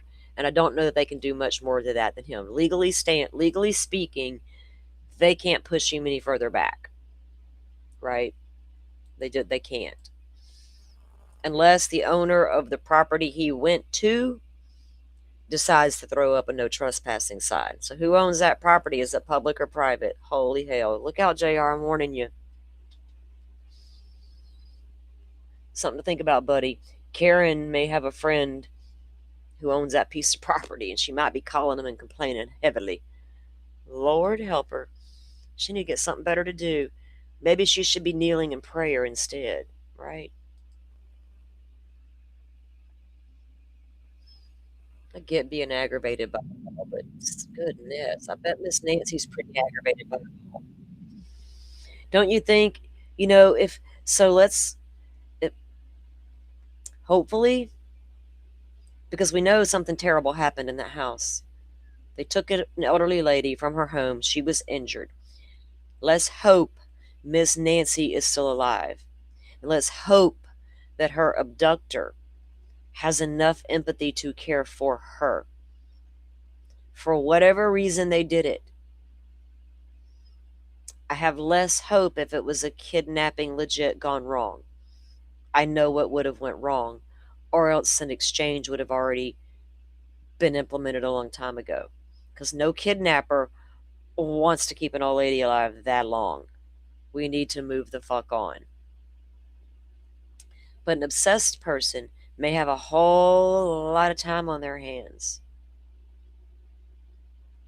But how did they get away with it this long? How does the guy at the door play into that theory? Is he the obsessed person? So smart in his abilities and could be a genius level guy living at mom's. Could be. But he could pull all this off by himself. Yeah, to achieve his goal. What's the goal, right? Or is the person at the door in love with the cook in the kitchen? I don't know. We had to take it. It's like, girl, slow down. That's too TV movie ish. But what else makes the guy at the door do what he did if he's not the obsessed person? Is there really two people in the yard? Is the other person we can't see that we all suspect is there? Is that the cook in the kitchen? And maybe the female accomplice telling you what to do? I don't know. I kind of hope that's the case because maybe they never intended to harm Nancy. That was never the goal. But I can care for her like she was mine. And at the same time, hurt her to her core. The lady I don't like. Because nothing else is going to explain an obsessed person. Unless you got a person just mad or a person that wants that life. You know what I mean? That's a whole other level. An obsessed person's thought process and why they would do what they did. That's a whole bunch of layers to unpack. But that possibility can't be gone. But then I got to ask myself, how does that guy in the door tie into that theory? Is he the obsessed person or just the obsessed person's hired hand? And are they still with us? Because they haven't cracked and talked or got mad and talked or got butt hurt and feelings and all that came into play. And maybe they will have empathy for Miss Nancy at some point and realize how used they've been. See, it could be a very complex thing going on there. So maybe Savannah will come out with some more video. If she comes out with more videos and the way those are structured, it's going to tell me a whole hell of a lot more than, because those last two videos don't feel like I'm talking to a kidnapper for ransom anymore. It feels like my theory may have shifted. What do y'all think? Am I still barking up the wrong tree, even though these talking heads are starting to come around to my way of thinking? They're finally exploring the possibility.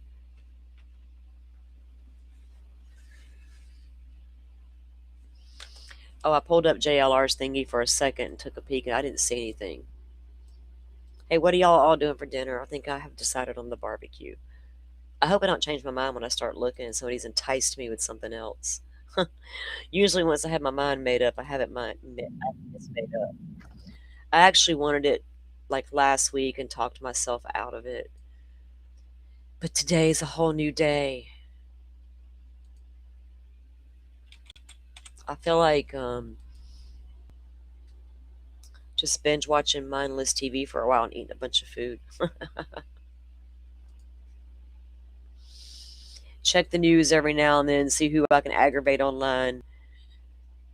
Somebody being ridiculous that I can respond to. It's kind of fun sometimes.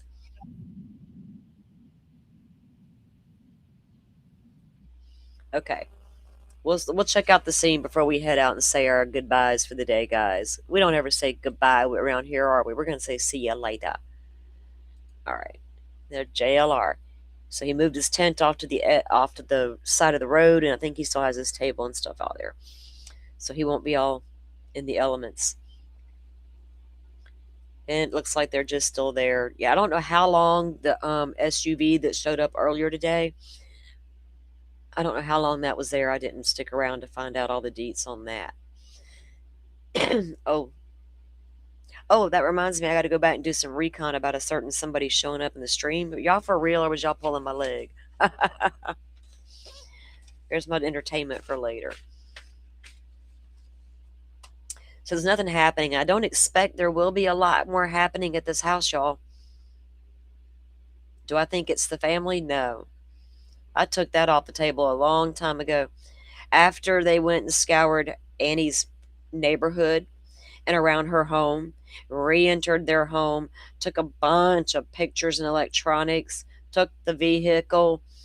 Tom and Annie ain't got no handcuffs on them. So apparently they found nothing. Not even a secret communication between Tom and Annie cooking up something behind the scenes.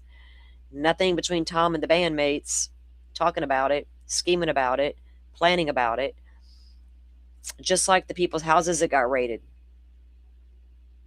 Hell, they were downloading their cell phones on the side of the damn road and nothing.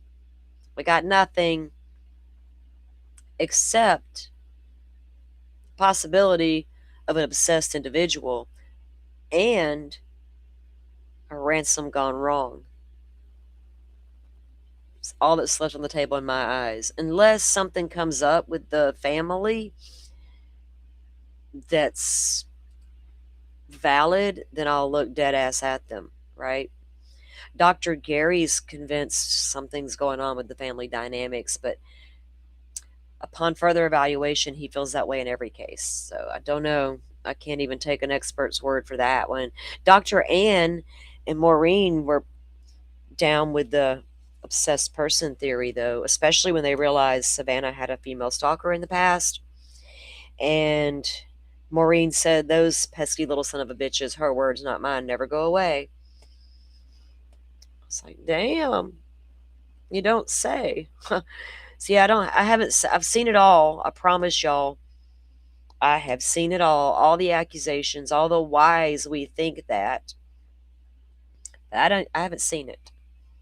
Even considering the power of attorney between Annie and her husband pertaining to a piece of property. And I know the bandmate has come out with a statement in an interview, and these people are sick of it. I was careful not to put faces and names out there. I talked about it somewhat. I absolutely knew everything about these people, but I didn't put it out there. I didn't put another girl out there who's supposedly the niece. Say her name 5 times, she might appear. I know all about her too, but I've seen nothing that ties any of those individuals to this crime. Because now I got to ask myself, is Tom and Annie smart enough to pull all this off? Right? Is Savannah and her team, did they do this because of some weird bullshit? How they getting away with it like that? Oh, cover up. See, that's, yeah. No, I don't think the family's involved at all. Could they still be under scrutiny for something? Maybe. Could Tom be so good, he's so disconnected from what really happened, there's not going to be a trace to prove it goes back to him? Stranger things have happened, right? I don't get tunnel vision. But so far, the evidence that I've reviewed since I've been covering this case for how many days straight now, all points to 2 things: ransom gone wrong or an obsessed person. I think the FBI is fully aware of that. I think they've ruled out everything else in between. The simple stuff, right?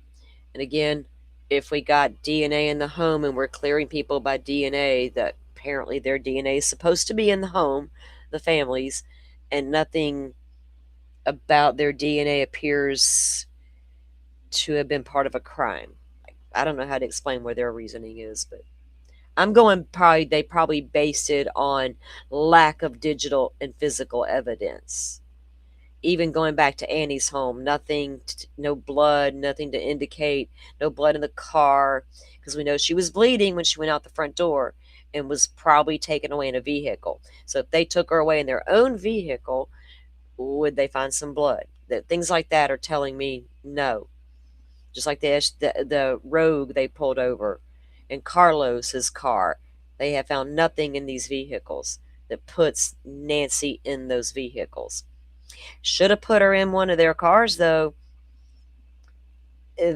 Somebody brought Nancy home the night before. Her DNA is probably in that car, but to what capacity? It's supposed to be in the car, right? So I understand everybody's questions too, but yeah, personally, Asha, I don't think so. And that's been under serious consideration, right? It ain't just I'm like, quit blaming families. You can't do that. Bullshit. It's the last person to see them. What is the family dynamics? But upon further review, right? If I had the tunnel vision, I'd still be stuck on that train and I wouldn't even consider another possibility.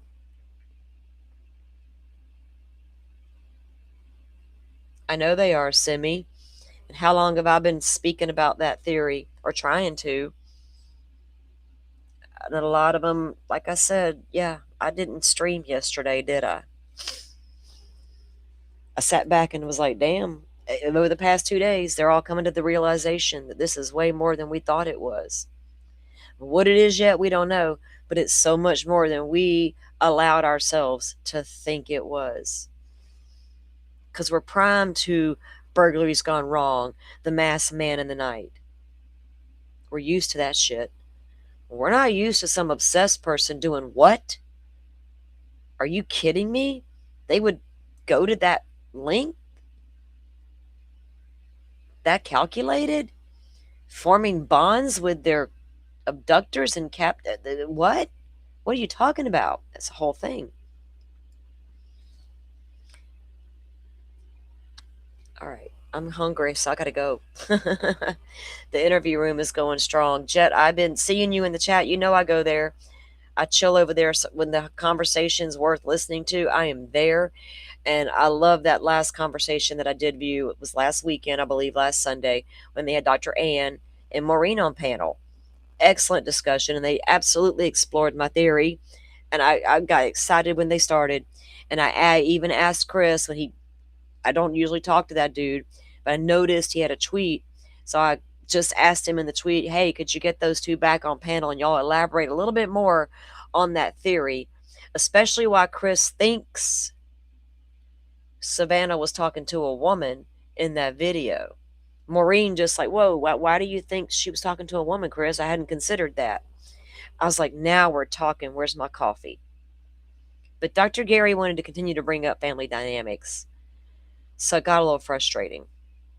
So I've asked him to please repanel those two ladies and give them the floor. So y'all help me out with that. Y'all help me out with that little conversation, right? Bring it so we can explore it and take it off the table if we need to. Getting hangry. Butterfly knows me, so she'll get aggravated in a minute and she'll just start rambling on. Rambling on. All right, guys, I am going to let you go grab some food and chill out and get my zen and all that good stuff, and keep an eye on any updates that may be coming up. We probably, if I go live tomorrow, when I go live tomorrow, don't know how much time I'll spend on this case, except the updates that may come down. We always seem to find out something new at the end of the evening. We get some videos from some of our favorite people that we like to go watch. We'll all catch up on I haven't even watched mainstream media news clips over the last couple days. I kind of stopped watching when I realized, they're all just catching up, and now we're going to hear, I'm just hearing word salad. So I stopped for a couple days. But I'll see what's out there this evening, and we'll touch on it in the morning, and maybe if we need to talk about it, we'll talk about it. We do got some other things we can catch up on that have happened. In the Idaho 4 case, they did finally unseal a new document. And the one, we're waiting on 43. Y'all put them out, take them back, put them back, take them back, to put it. Oh, we got some unredacted to do. God dang, it's been taking a long time this time around. But they finally got one back out there, and it happens to be the text messages between the roommates. We've read about them in the documents. We know the time frame. We know a lot of things about those text messages. This is the first time we've actually seen them. And man, it still makes you irritated, but it is what it is. But anyway, we do got some other things we need to get to. And I still want to talk about that Caleb case, the Flynn case, a little bit.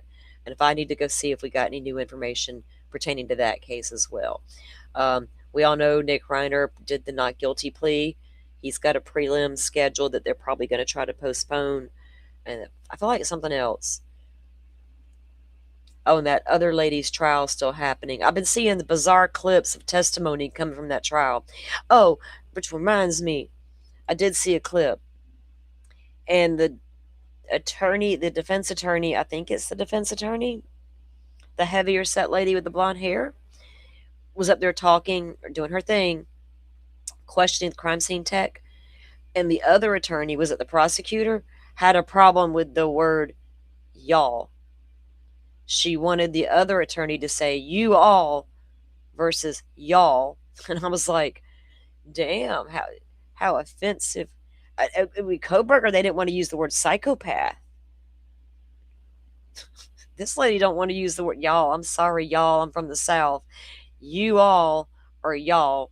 I knew people from Tennessee, and they didn't say y'all. They said yuns, and I didn't know what the hell she was talking about. Yuns want to go down here and get something to eat. I was like, what? Yuns want to go. I was like, what is that word? What do you mean yuns? Yuns? Yeah, yuns want to go. It turns out she meant y'all want to go. So we made fun of each other, right? No, bitch, it's y'all. No, it's yuns. Anyway, yeah, the attorney got a little upset because she wants you to say you all versus y'all. Okay? Bless her heart, Butterfly. That's all we can do with them kinds. We'll make sure we try to clarify next time. We'll be more articulate. We'll use our proper words and our shiny little personalities. Where's my hair and makeup team? Now I'm being that girl. All right, time to go eat and relax. All right, guys, thanks for coming in and putting up with my ramblings, as well as us trying to get caught up on information and listening to my theory, and me kind of gloat a little bit about, yeah, y'all catch up to my theory, because it's been frustrating, y'all, that I've been trying to discuss that theory, and I felt like nobody was listening to it or even considered that seriously. And I couldn't understand why. So if y'all notice a little tone of frustration in me lately, that was why. Nobody would let me go down the for ransom road because of the TMZ of it all. Turns out I couldn't do the other theory either because it was like, but maybe now we can get there together and explore it as an option, because I don't have another explanation for what happened in the house that night.